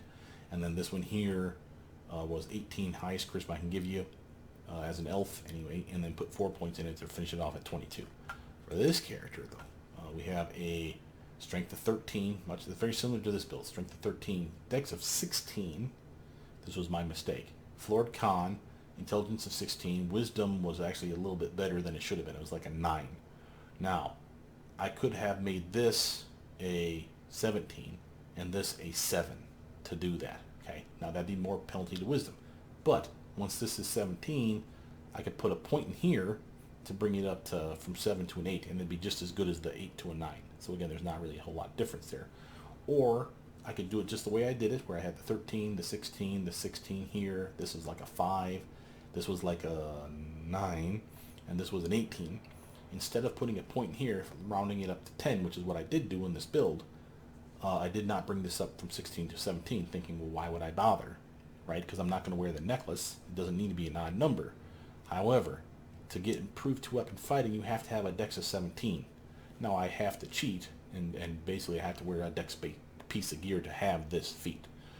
But I could do it, and you would have it by this point anyway. But if I would redo it, like I said, I would not. I keep this at a 9, not put a point in it, and put that last point, or the earliest point, in here at 16, bringing it up to a 17, so I'd have access to this later down the build. And that would still be fine, and I'd be kosher as far as I'm concerned, pen and paper-wise. I hate relying on, oh, you have a magic piece of gear, now you can have power attack. Why does that make sense? But the game allows it, so again, I managed to work around, but that was a mistake on my part. But again, solid spells, solid damage spells, not even race spells, ones that you would think that she'd be capitalizing on with her beautiful sneak attack. Why? Why would I want to do a race spell? Let's say I do a Scorching Ray like this character can do. With Sense Vitals and sneak attack potential, maybe she has her Animate Dead spell out, so her skeleton army is flanking for her, so she has no invisibility on, but she has Sense Vitals, and she can, of course, cast Scorching Ray for sneak attack level. 4d6 3 times, sneak attack damage 3 times. That'd be some solid damage. Why doesn't she want to do that? Why would I want to do that when I can attack you 6 times with daggers at point blank range with the best freaking armor that you're going to see compared to hers, almost as good anyway. A solid armor class, which is damn near going to be impenetrable, and I get 6 attacks, and all 6 of them can sneak attack. Why would I want to do only 3? You see my point? That's why I like this character the best. Doesn't mean it's the best choice. Again, I did like the tank. She still has her role in going solo. So if you want to be a raycaster, stand at distance and have your army do the bidding. Again, I love role-playing shit too. So Lawful Evil, play an evil playthrough. You will have fun, basically pissing off everybody. And again, Total has that feel of uber evil bitch. Fun character to play. This one, on the other hand, as a lawful good character, she has access to all the cool spells. So Eagle Soul, casting on herself, that's a buff to strength and armor and all kinds of other cool shit besides. And again, not a problem for her because she is lawful good. Good being the important part. So she's not sickened, and she's not staggered if she was evil. So this character would never cast Eagle Soul. This one can, but only because of that curse immunity that she has. So again, a solid choice in my opinion. She also has the other spell that we have yet to talk about, the Bestow Grace of the Champion. You can only cast that on a lawful good character. Now again, it's not a personal spell, which means I can cast it on the Paladin next to me, but that's a waste because it basically gives you the ability to be like a Paladin. That's the one that allows you to take your Charisma modifier and adds it to all your saves. And it makes you immune to fear and disease. Well, guess what? We're all immune to disease, so who gives a shit about that? Well, I like the fear part, and I do love the plus 12 to my freaking fortitude, reflexes, and will part. But you may think, well, then this character is better than these two because of the ability to cast that spell. Yes and no. Why? Let me show you why.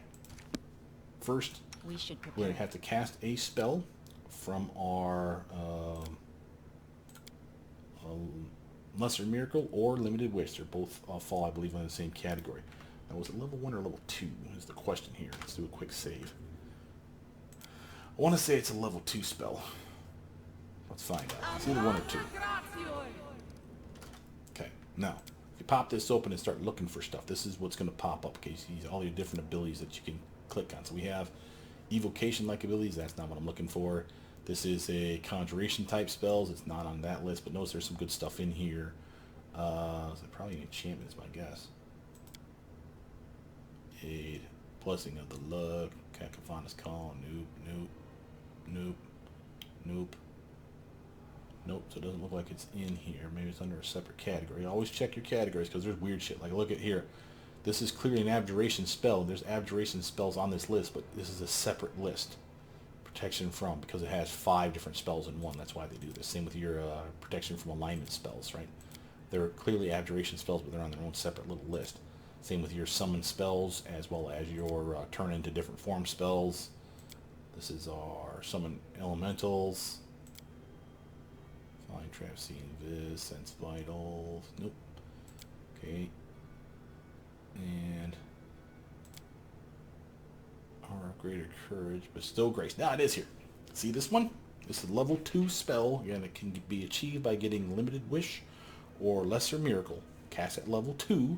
You have access to this one spell under the abjuration spell list called bestow grace. Look what it does. You cast bestow your divine grace on another good creature for a short amount of time, infusing the creature with a portion of your holy virtue.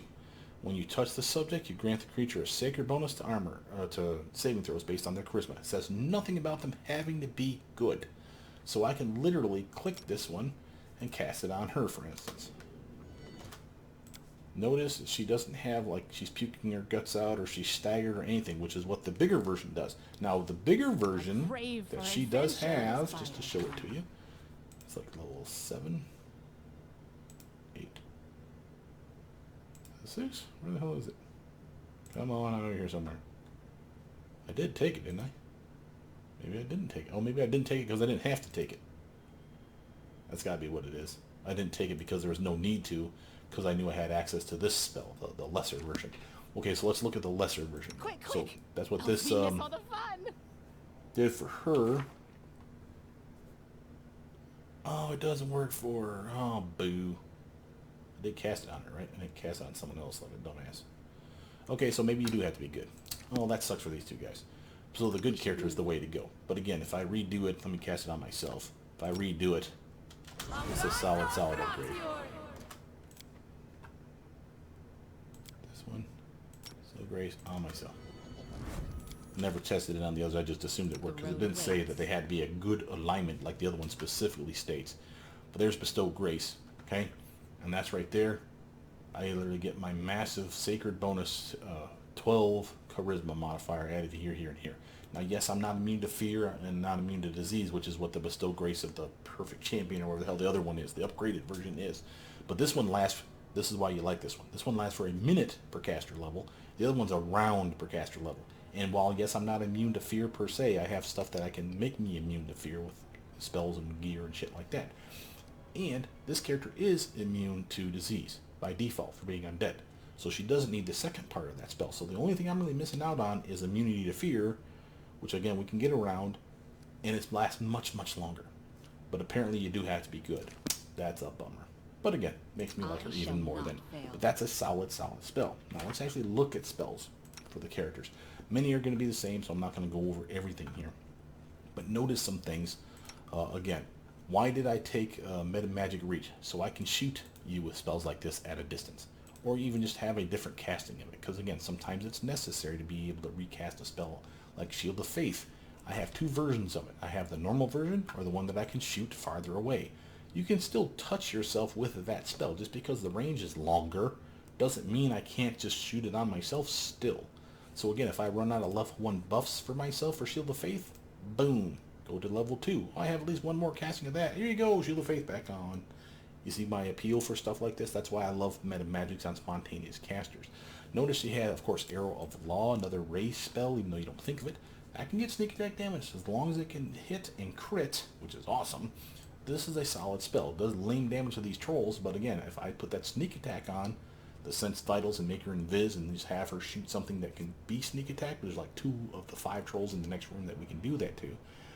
That damage of like 8 or 10 or 12 damage that it hits it with turns into much bigger, because then it's that number plus 6d6 plus 6 sneak attack damage. So minimum of 12, maximum of 42 on the sneak attack side of things. That's a solid smack in the face for a level 2 spell.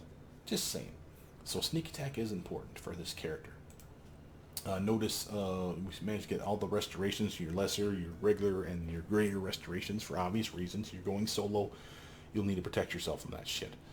We even got weapon buffs for many of the characters, but by and large, if it was a buff of some kind, so resist energy, protection from energy, shield of faith, bless for the chance to hit better, divine favor, divine power, all of these are going to be staples in all these builds. Okay, magical vestment, another fine example. Animate dead. The one thing I did wrong on her, I did not actually get animate dead. I made the mistake thinking that because I looked at my paper notes, I changed it at the last minute, gave her the animate dead spell-like ability, where she originally had that. And then I'm like, I'm going to give her the snowball and give her the animate dead because she needs the extra help flanking targets early on because she doesn't have greater invis like this character will get for free. That's the reason that I swapped those, by the way, for those of you who are wondering why. So I should have grabbed animate dead for her though because it's a solid spell. She still has her create undead, and she has, like a summon, so she has stuff, but it's late in the build. I mean, level 7 for her spell casting, and that's not even level 7 because this is level 7 when she got that. So she would have picked this up at 14, 15, level 15 or so here. This would probably be somewhere around level 17, 18, 19. So it's not really impressive, right? So that's a bummer. So again, I would grab animate dead. Now on that, what would I get rid of from this list? I'm not getting rid of Searing Light.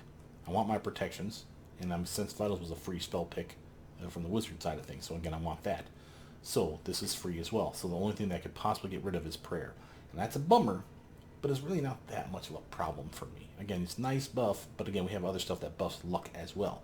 So the only thing I'd be losing out on would be the debuff to the bad guys, which again, that sucks.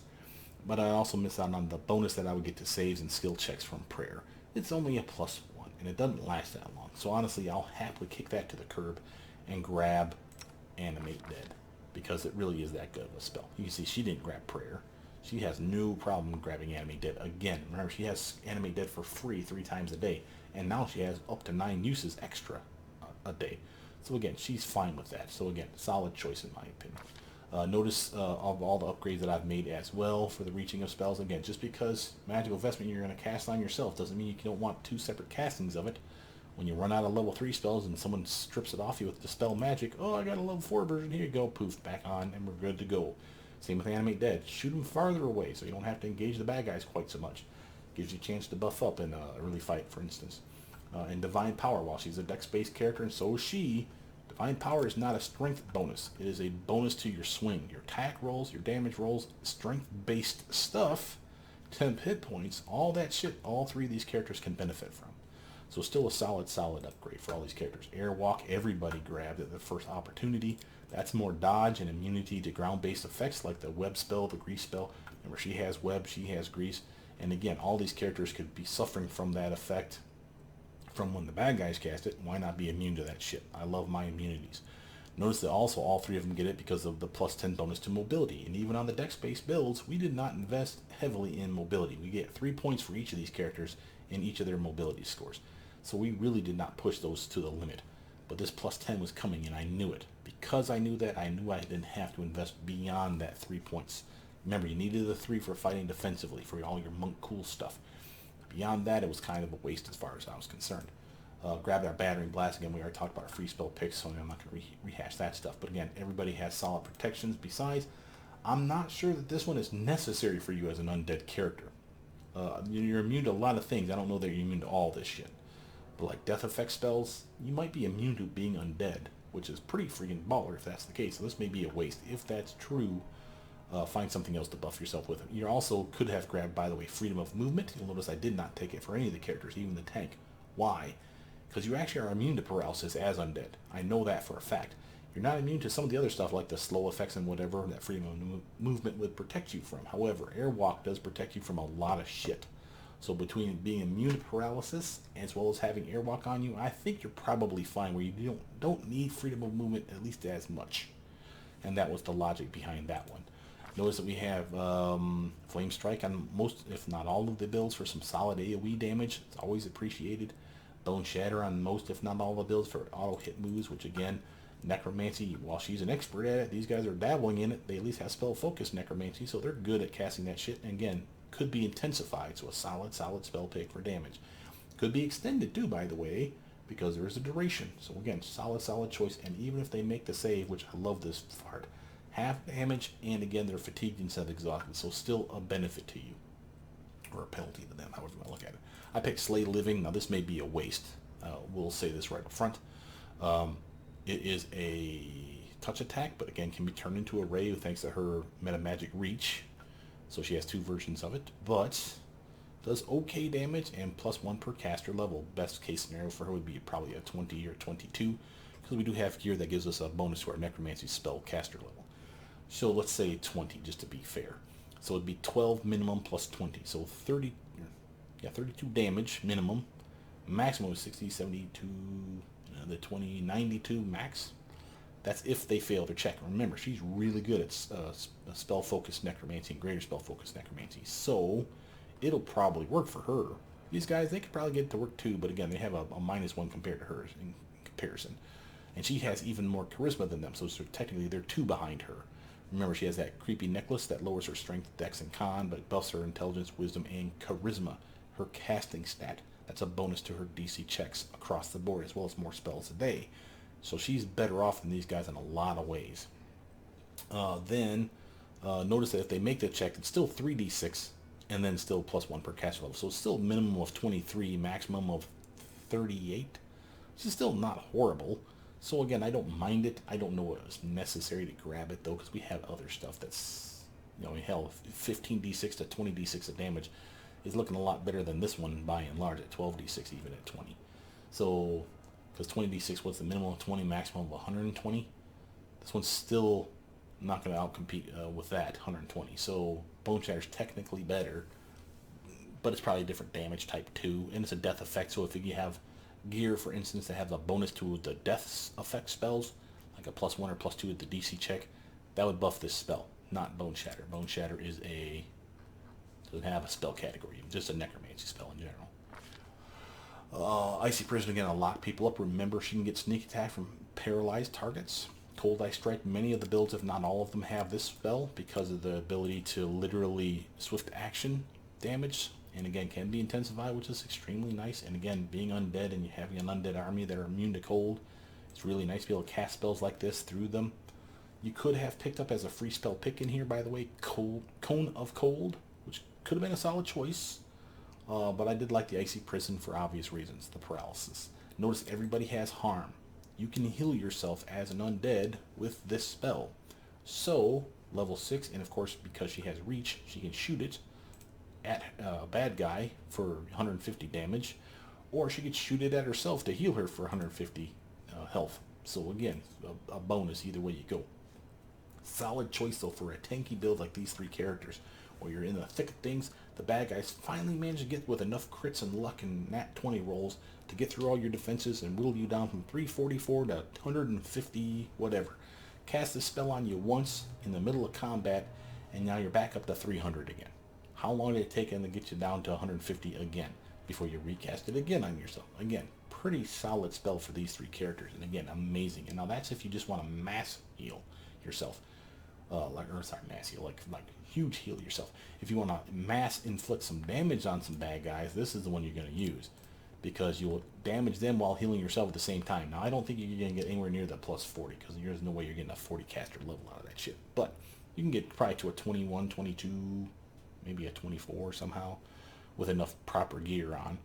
But let's just keep it at the realm of possibility. Let's just say the 20, right? So +20 and 4d8. Now that's not only healing you, but damaging anyone around you, which of course they must have been around you to damage you, right? So 20 plus 4 minimum, so 24 minimum damage to them and healing you. Now that's a little drop in the bucket for your health. Still a step in the right direction, and it still allows you to attack at the same time. That's why these are appealing to me. But again, solid choices. Of course, Hellfire Ray's a staple. I don't think I grabbed that on the tank because again, no real dex, but you could have. Again, it's a touch attack, so it's easier to hit them. And she still has a solid to hit check. Remember, her attack bonus is being buffed with Divine Power, Bless, all kinds of other freaking buffs besides. So just because her dex is kind of poop doesn't mean she sucks. So a solid upgrade for anybody. More ray spells, Delayed Blast Fireball she got for free, and this is an amazing spell to freaking intensify when you get the Meta Magic Rods for her, because she doesn't have that ability. Weirdly, this one says that the range on it, the last time I looked at it, was the range was full range, like the long range, but it still allows me to reach it. So I can cast it at level 7 and level 8, which seems odd. Probably because this is a new edition spell, not one that was the original version of the game. So I would not probably make a version of it here, even though I clearly did, because once I realized that, I'm like, oh, that shouldn't work. Right? So that's on you. But you could have intensified it, and you may say, well, how can you get past level 20? Remember, you have gear that can do that shit. That rod alone can bring you up a caster level for all your evocation spells. Certainly there's other stuff that can bust your caster level of this particular spell up at least 2 levels, like spell specification or specialization. Yeah, that's a +2. So you could have been at a 22 caster level, but again, it caps out at 20. But if you intensified it, you could technically get that all the way up to a 25 potentially. So that's 25d6 the damage again. Pretty interesting. And again, everyone's got your restorations. Again, another race spell. Doing pretty good. Everyone gets the frightful aspect. Nice bonus to strength. And again, while she's not a strength-based character per se, she needs strength to hit with melee. So this is a nice bonus.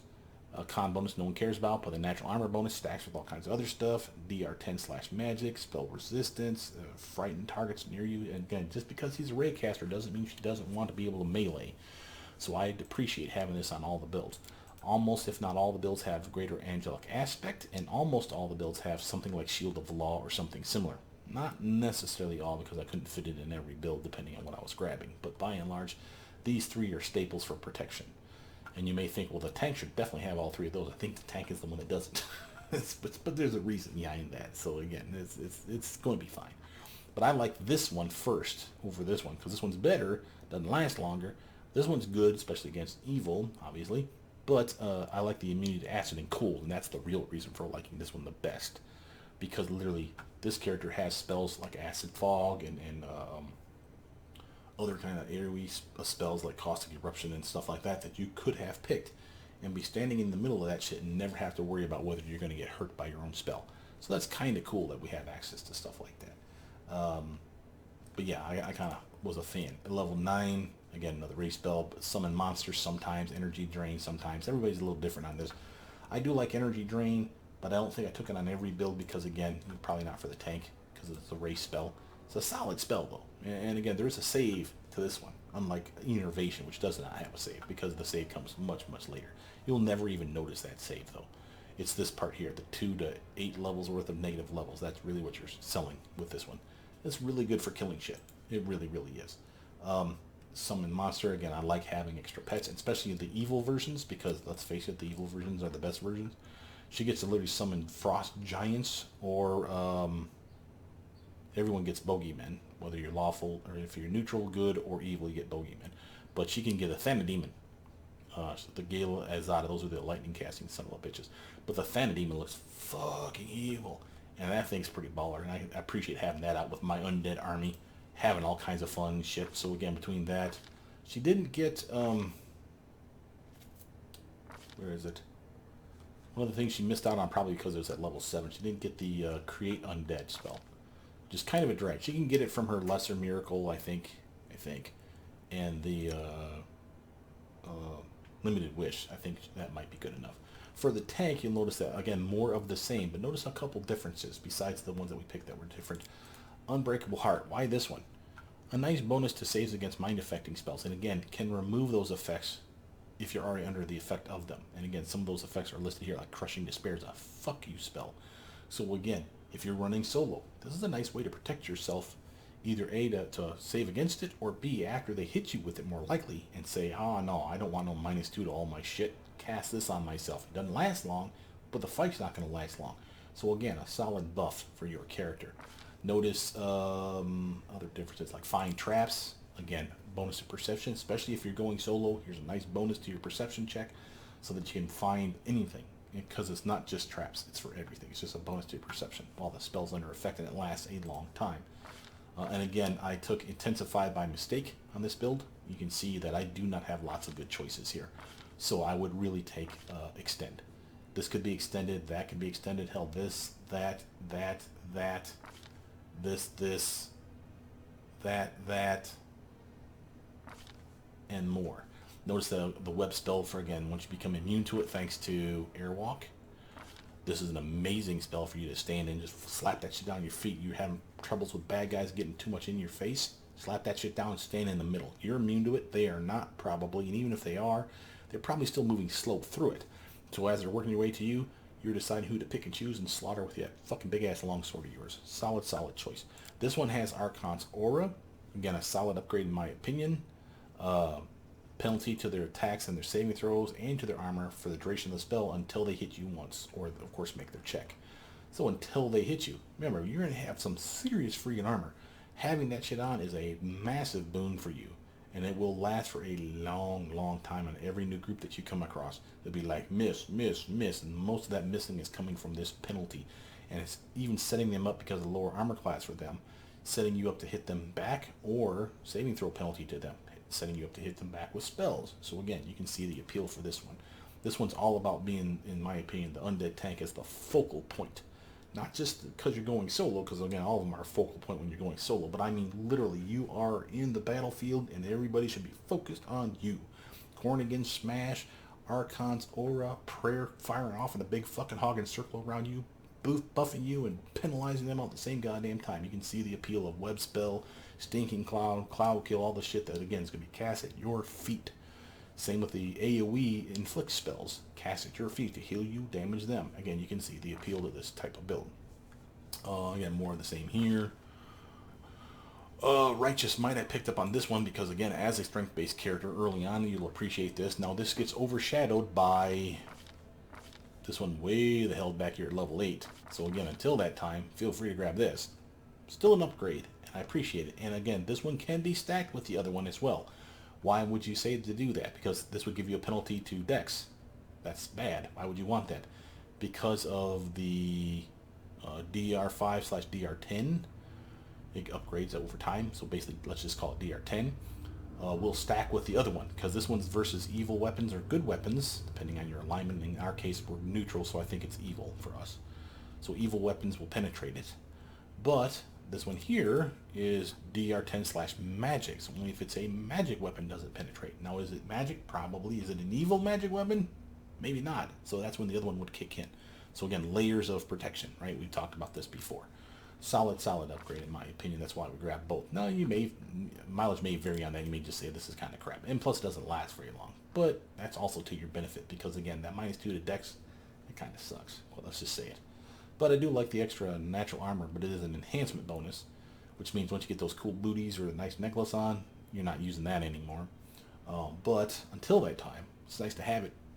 Other stuff, again, AoE, spell resistance, staple stuff, you know, just solid protection. Who doesn't like that shit? Cloud Kill, again, stepping that shit. Here's Eagle Soul. Again, immune to the penalty for Sickened. So you can totally cast this on yourself and benefit from this just as normal. Now, having said this, would I go this route for this character again, lawful neutral? Probably no. Honestly, I'd make a lawful good character and just bypass the problem altogether. I just wanted to show you that it is possible. Sadly, I couldn't find anything in the game that makes you immune to staggered. Spells or gear, nothing seems to make me immune to staggered. It literally will hit you every time. So evil guys, do not cast a spell on your character. You will literally just be like a doofus standing around. You'll have the buff, but you won't be able to really benefit from it because you're staggered, which means I think you can only attack or walk, and that's basically it in a combat round. So you basically get hosed. But again, the Sickened, we can be immune to Sickened. We could also just be completely immune to all of these effects by just being a good person. What's the fun in that? But again, that's the point. You could totally do this. And again, sacred bonus to armor class, sacred bonus to strength, some acid and fire resistance, some bonus to your intimidation check, which this character is all the fuck about. Remember, Cornigan Smash, shatter defenses, baby. Setting up sneak attack, really nice for her. Shame, quite frankly, that we did not get to pick up Sense Vitals. I still maintain Web is a solid choice here. You can get Sense Vitals with your Wish or your Miracle spells, but you still will have fun, is my point. So I'm not too worried about that. But it's a solid, solid upgrade. And, of course, the regeneration as well as the bonus initiative checks. All good stuff. Cold Ice Strike, again, for the same reason.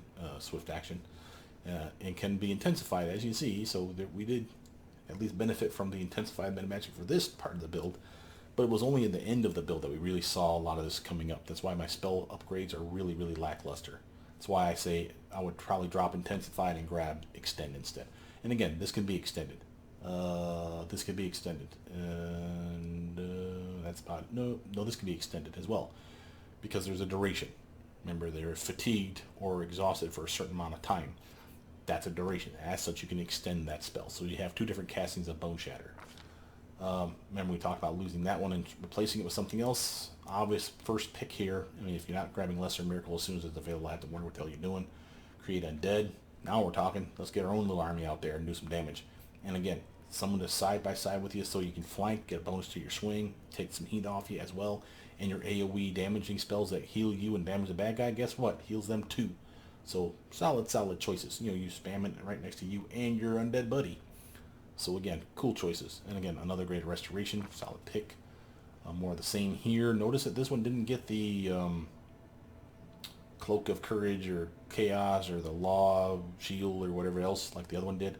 I went for damage. I felt that as the tank you were missing out on some serious damage.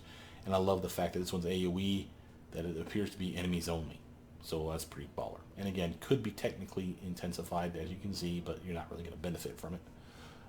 It could be extended though too. So again, the stun duration from 1 round to 2 rounds. So again, even if we switch from intensify to extend, we have plenty of bonuses here.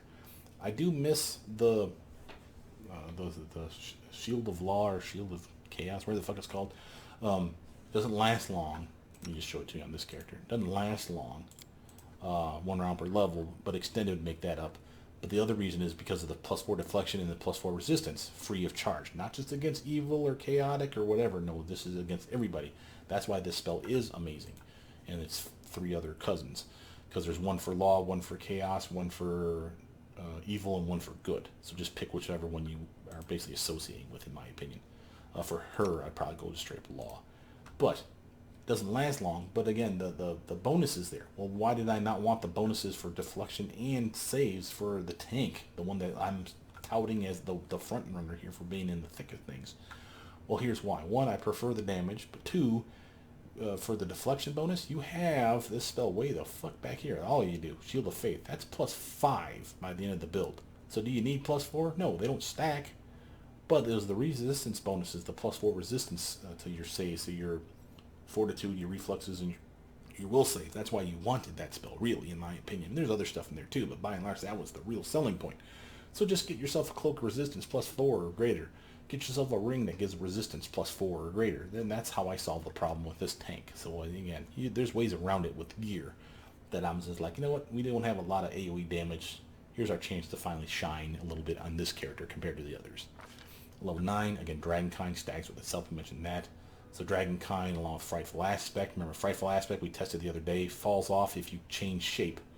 But since you can cast spells in Dragonkind form, transform into Dragonkind, then cast Frightful Aspect on yourself, and now you're money.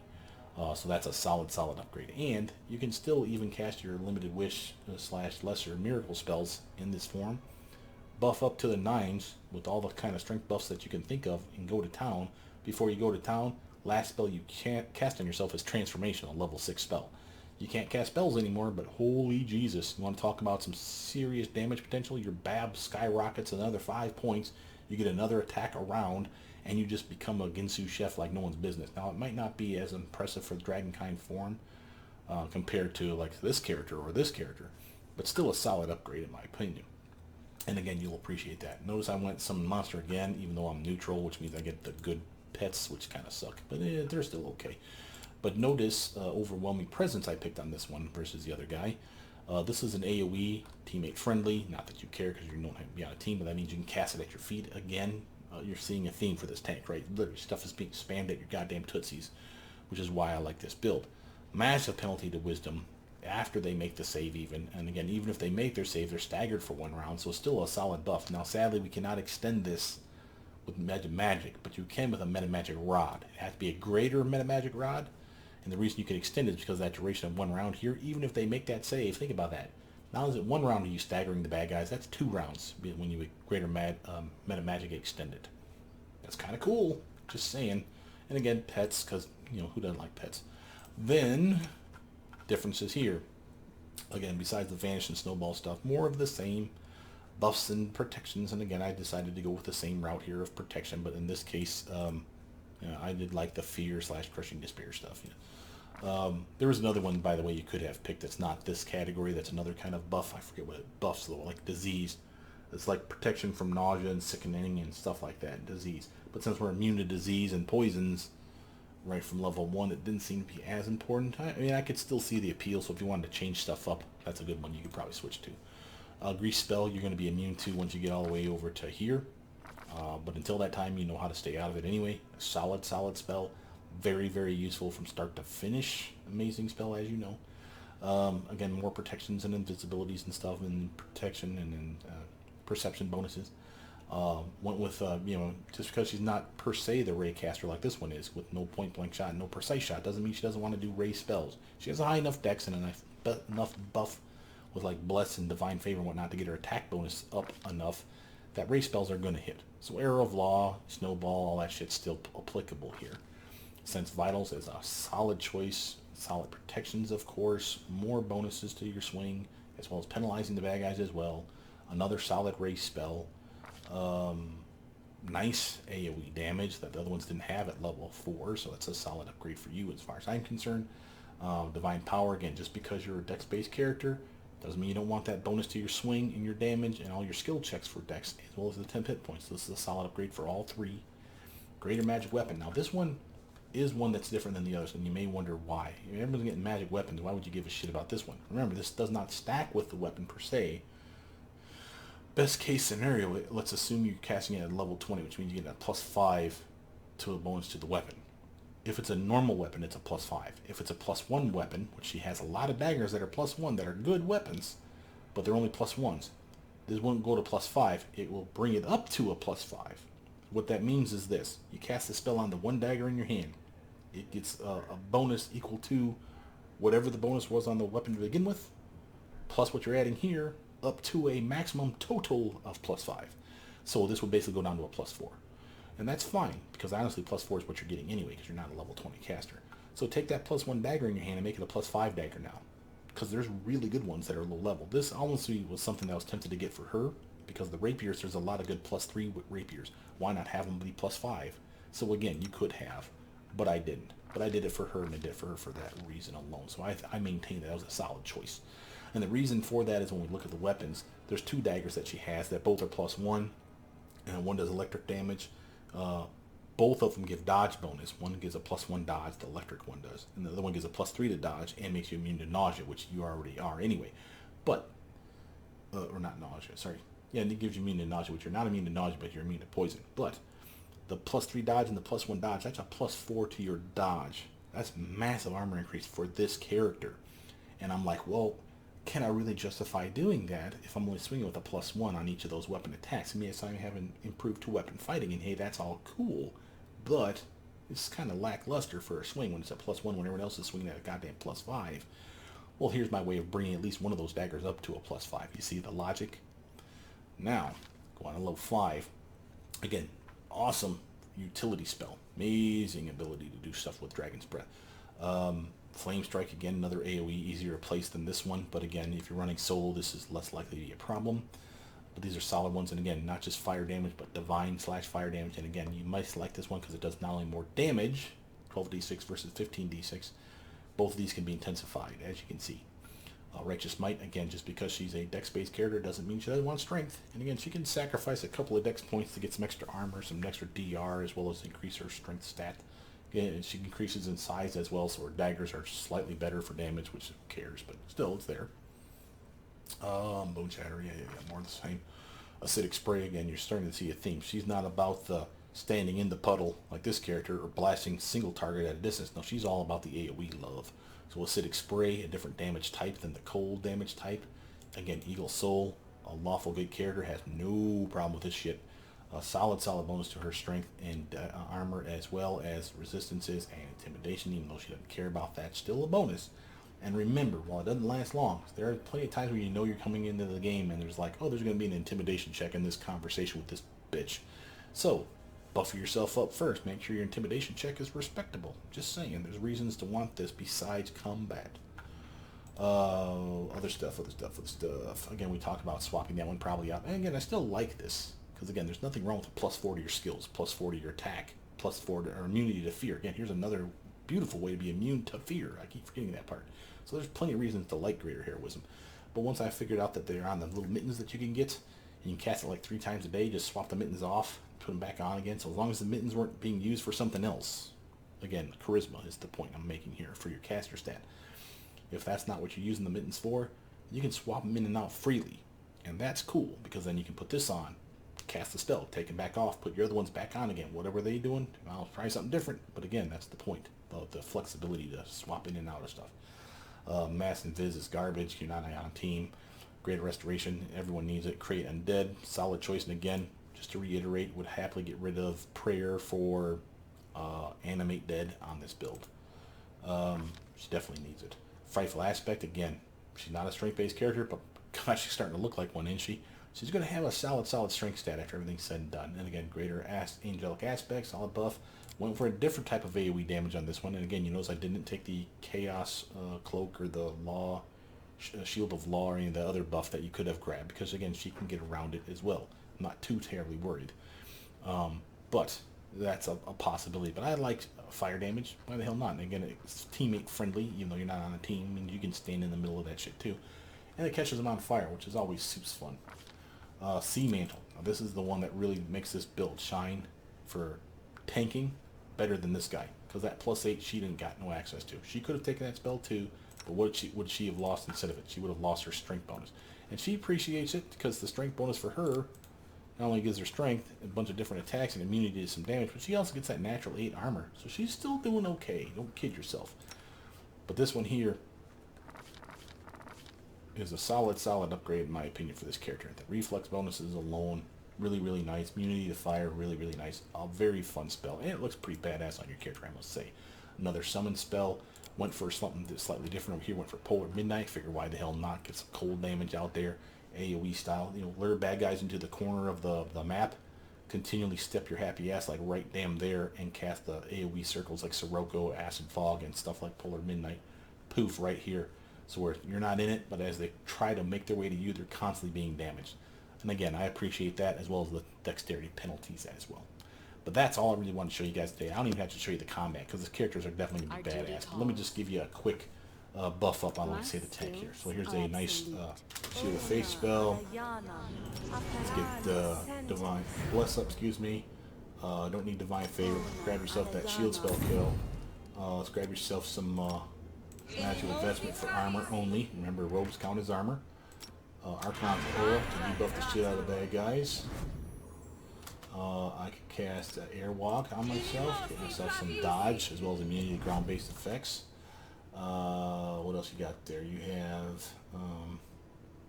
Divine Power, yes please. Get yourself some Stone Skin. And you want some spell resistance. Here's the Eagle Soul that normally you would be sickened under this effect, but now you are immune to it, so you don't have to worry about it. Go ahead and cast Greater Heroism again. If you're not casting it from the gloves, you're casting it from this. Here's your Frightful... Oop, no, not that one. I want Greater Angelic Aspect. And let's make ourselves a pretty-ass brass dragon. Frightful Aspect. Let's go kill us some trolls. And your turn. Alright. Let's say... Remember, it's the surprise round. And remember, we always get to act on the surprise round. Once you get to level 7, you're always in the surprise round somewhere, which is fucking awesome. Solid swing, though. What was that? 2d8 plus 32 damage. And of course, your sneak attack damage. Only 1d6 plus 1, but it's there. Notice that we did acid damage, and it's because she probably has the gloves of acid on, so all her melee attacks do acid damage. That's funny. Forgot I had those on. But again, a solid character. Let's let it play out a little bit here first. Come and get it, coppers. What you got for me? Now remember, Shatter Defenses is still applicable for this character. They still have power attack on. They're still fighting the crane spawn defensively. So how did they swing at me? 84 armor. I'm just saying, man, that's fucking pretty cool, right? Yeah, we buffed up, and I'm missing something too. I could have had something else on. I just can't remember what the fuck it is. But there's another natural armor buff that you could have had on you, and I just can't think of what the hell it is. Oh, transformation. Duh. Oh, that's the limited wish. It'd have to get from limited wish or the other one. And I could even do time sight, by the way. Remember, this is the one that makes me immune to flat-footed. But it's also, not only is it true seeing, but it's also foresight. That's why I'm immune to flat-footed under this effect. And that's a minute per toggle. So you can turn it on, shut it right back off, and you already used it for a minute. But if I just leave it running like this, and then after a minute goes by, it'll go to 17. After a minute goes by, it goes to 16. So it's just a timer. But again, if you just want to click it and forget it, there you go. If you want to shut it back off because you know the fight's only going to last a minute, or maybe you only want to use it for the beginning of the fight. That's what I do, is I activate it and then turn it right the fuck back off. It does take an action, so there is that. But notice that that's giving me foresight. See how it says permanent? That's not permanent. It's permanent until this falls off. I wanted to point that out to you. But remember, that's also an insight bonus to my armor class, so and reflexes as well. So I'm even better than this 84 right now, unless there's an insight bonus in here, which I don't think there is. Oh, there is. Oh, boo! I got Rona's Amulet. That's one that turns me into mirror image every time I start combat. So I guess at least I'm not flat-footed anymore, and I do have a bonus to my reflexes. But that's still a solid armor class, I'd say. And again, if you looked at the character, what did we say that was? 84? What is our actual armor saying it should be? It should be a 73. So where's all the other points coming from? All our dodge, from fighting defensively and monking it up and all that cool shit that you're not seeing. And again, stuff that's like our airwalk, and where's it at? Airwalk, which again is a dodge only against melee. So again, you don't see that until the fight starts. So it looks decent on paper, and then it gets way better.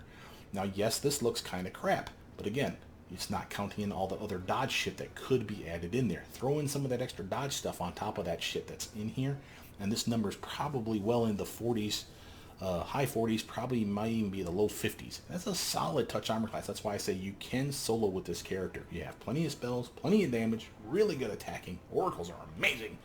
So I'm actually kind of liking these almost as much as I like the Magi, but I still like my Magi. This is a solid contender, though. And again, the fact they have level 7, 8, 9 spells and all the wish and miracle spells, too, is freaking sweet. Solid skills. Everyone does. And, you know, some are a little lackluster in some cases. But again, more than enough to do what you need. Cast a couple spells on you, like Greater Heroism and whatnot. Stuff that buffs your strength or your dex or your intelligence or whatever. And you'll come across with some really solid skill stats for a character that only started with like a 60 intelligence, all three of them. Just saying. Solid choice. Plenty of attacks, not necessarily for this character, but again, a simple divine power on this character, a spell that she has access to and she will definitely cast, that will not only increase her attack bonuses by 6, 6, and 6 over here for all those, as well as 6 to her damage for every swing, jumping that up to a solid fucking 30 from one spell. And she also gets an extra attack around, so she goes from 3 attacks to 4. Just saying, she don't even need a speed weapon, and again, it wouldn't benefit her to have a speed weapon because they don't stack. Same with haste. Wouldn't benefit her to cast haste because it don't stack. However, again, these characters have access to haste and slow and displacement and blur, true seeing, foresight, and again, we even got our stupid little stunning fist monk shit in here. And I'm missing something else. Oh, my breath weapon from being a dragon. I'm missing. Oh, Aging Touch. Yeah, my Aging Touch. Don't forget that little bastard. That's the one that literally you touch him on the shoulder and he loses like 9 to 10 strength. Poof. And again, can kill them. Just saying. I think you guys will like any of these 3 builds. I made them specifically for you guys, and I hope you enjoy this video. The reason I did this, though, like I said, 3 different ways not to make this video excessively long, was because I knew that this was a solid choice, and there's a variety of ways you can play this character. Again, we have ranged attacker, we have strong strength tanker, we have a decent meleeer with multiple Ginsu attacks with improved 2-weapon fighting. And again, I could have taken, instead of the extra med magic, because I grabbed 2, if I had the high enough dexterity with gear, remember you have to be a 19, I think I've been able to pick up greater 2-weapon fighting. She has 3 right now here because she actually has a speed weapon. So normally she has 1 and 2. So she has 3 here and 2 here, and a speed weapon. So that's 3 and 3. So Divine Power is not going to do her any good as far as an extra attack. It'll take 1 away from this side, probably, and give 1 more on that side. Big whoop. So you better hope that this is the best weapon. But again, solid choice. I do like, I should really talk about the weapons, I suppose. Again, you've seen this in other videos though, but Dormition Dagger, Frailty Dagger, they almost are named like they should be together. We have a Speed Ghost Touch weapon. We have one here, and it's only a +1, so that sucks. But then we have this one over here, which is a +5 Undead Bane weapon. Pretty damn solid choice in my opinion.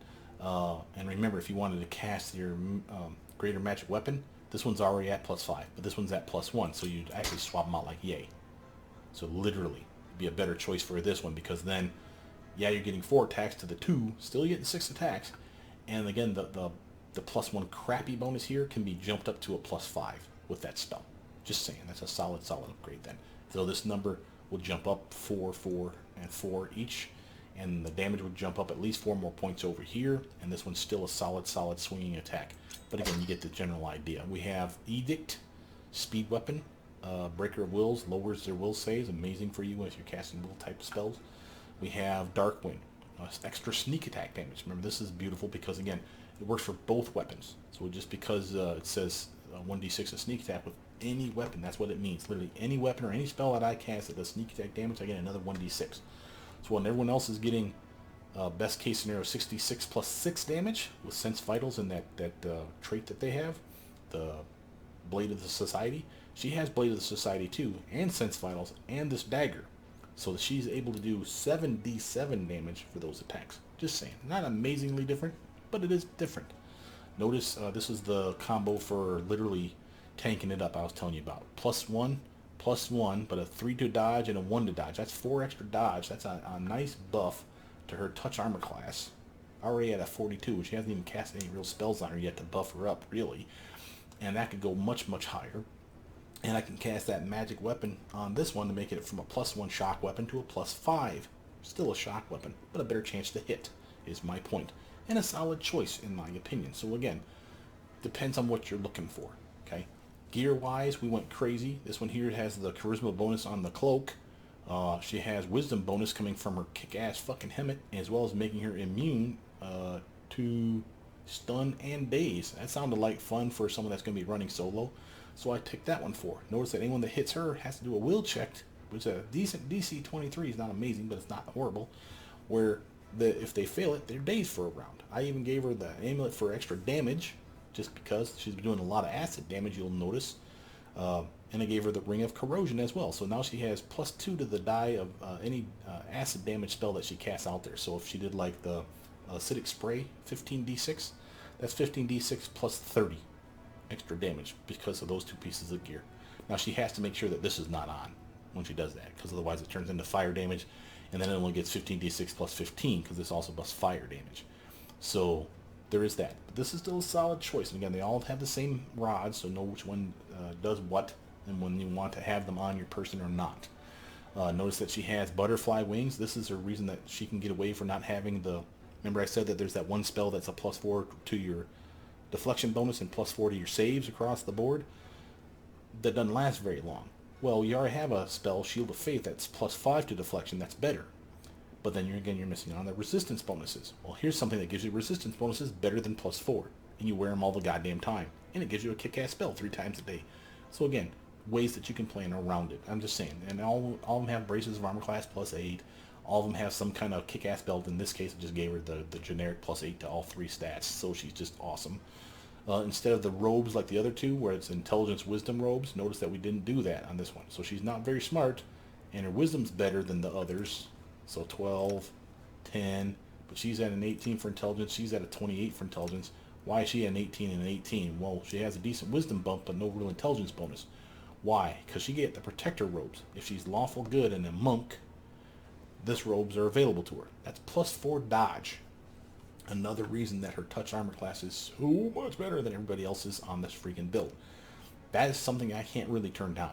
Now, yes, you lose dodge when you're flat-footed. Remember, we have a spell-like ability that makes us immune to being flat-footed. It doesn't show up till like 16, 17, 18. But again, you'll have that way before Pitax, and that's awesome. And I totally appreciate that shit. Solid character. Lots of fun to play. I had fun playing all 3 of them, and all 3 are just as tanky as the other. Even the squishy one, in my opinion, the Raycaster, has solid potential. Not only can she buff up to the 9s, but she can also have those undead pets of hers, some of those to start the fight off, keep shit off of her, or she can either decide, hey, can I just attack from range and kill these bastards, or B, should I buff up and wade in and start doing damage with my rapier, which is always an option. Or, and again, she can go bow. I should point out, just last thing to say, she has point blank shot, precise shot. Now, yes, she doesn't have rapid shot. Yes, she does not have mini shot. Yes, she does not have deadly shot, or deadly aim. So she's not the best bowman in the world. But that doesn't mean you couldn't equip her with one. Remember, these are all elves. They have no choice but to be elves. So they have skill in short bow and long bow, and that's including the composites. So give this decent ranged attacker, let her summon her pets, let the pets tank for a while she's just peppering them with arrows. Maybe she'll only get 3 or 4 attacks a round. But if it's a composite bow, remember, she has a lot of spells that buffs her strength. So they'll do solid damage besides. It won't be epic like the deadly aim and the rapid shot and the mini shot combo, but she'll still do work. And still not feel like she's, just standing there summoning pets all the time. But with that, that covers everything I wanted to say to you guys. My name is Brother Meat. Please like, subscribe, comment down below. Tell me what you think about the 3 builds. Which one of the 3 would you guys pick? With that, I'll see you guys soon. Bye now.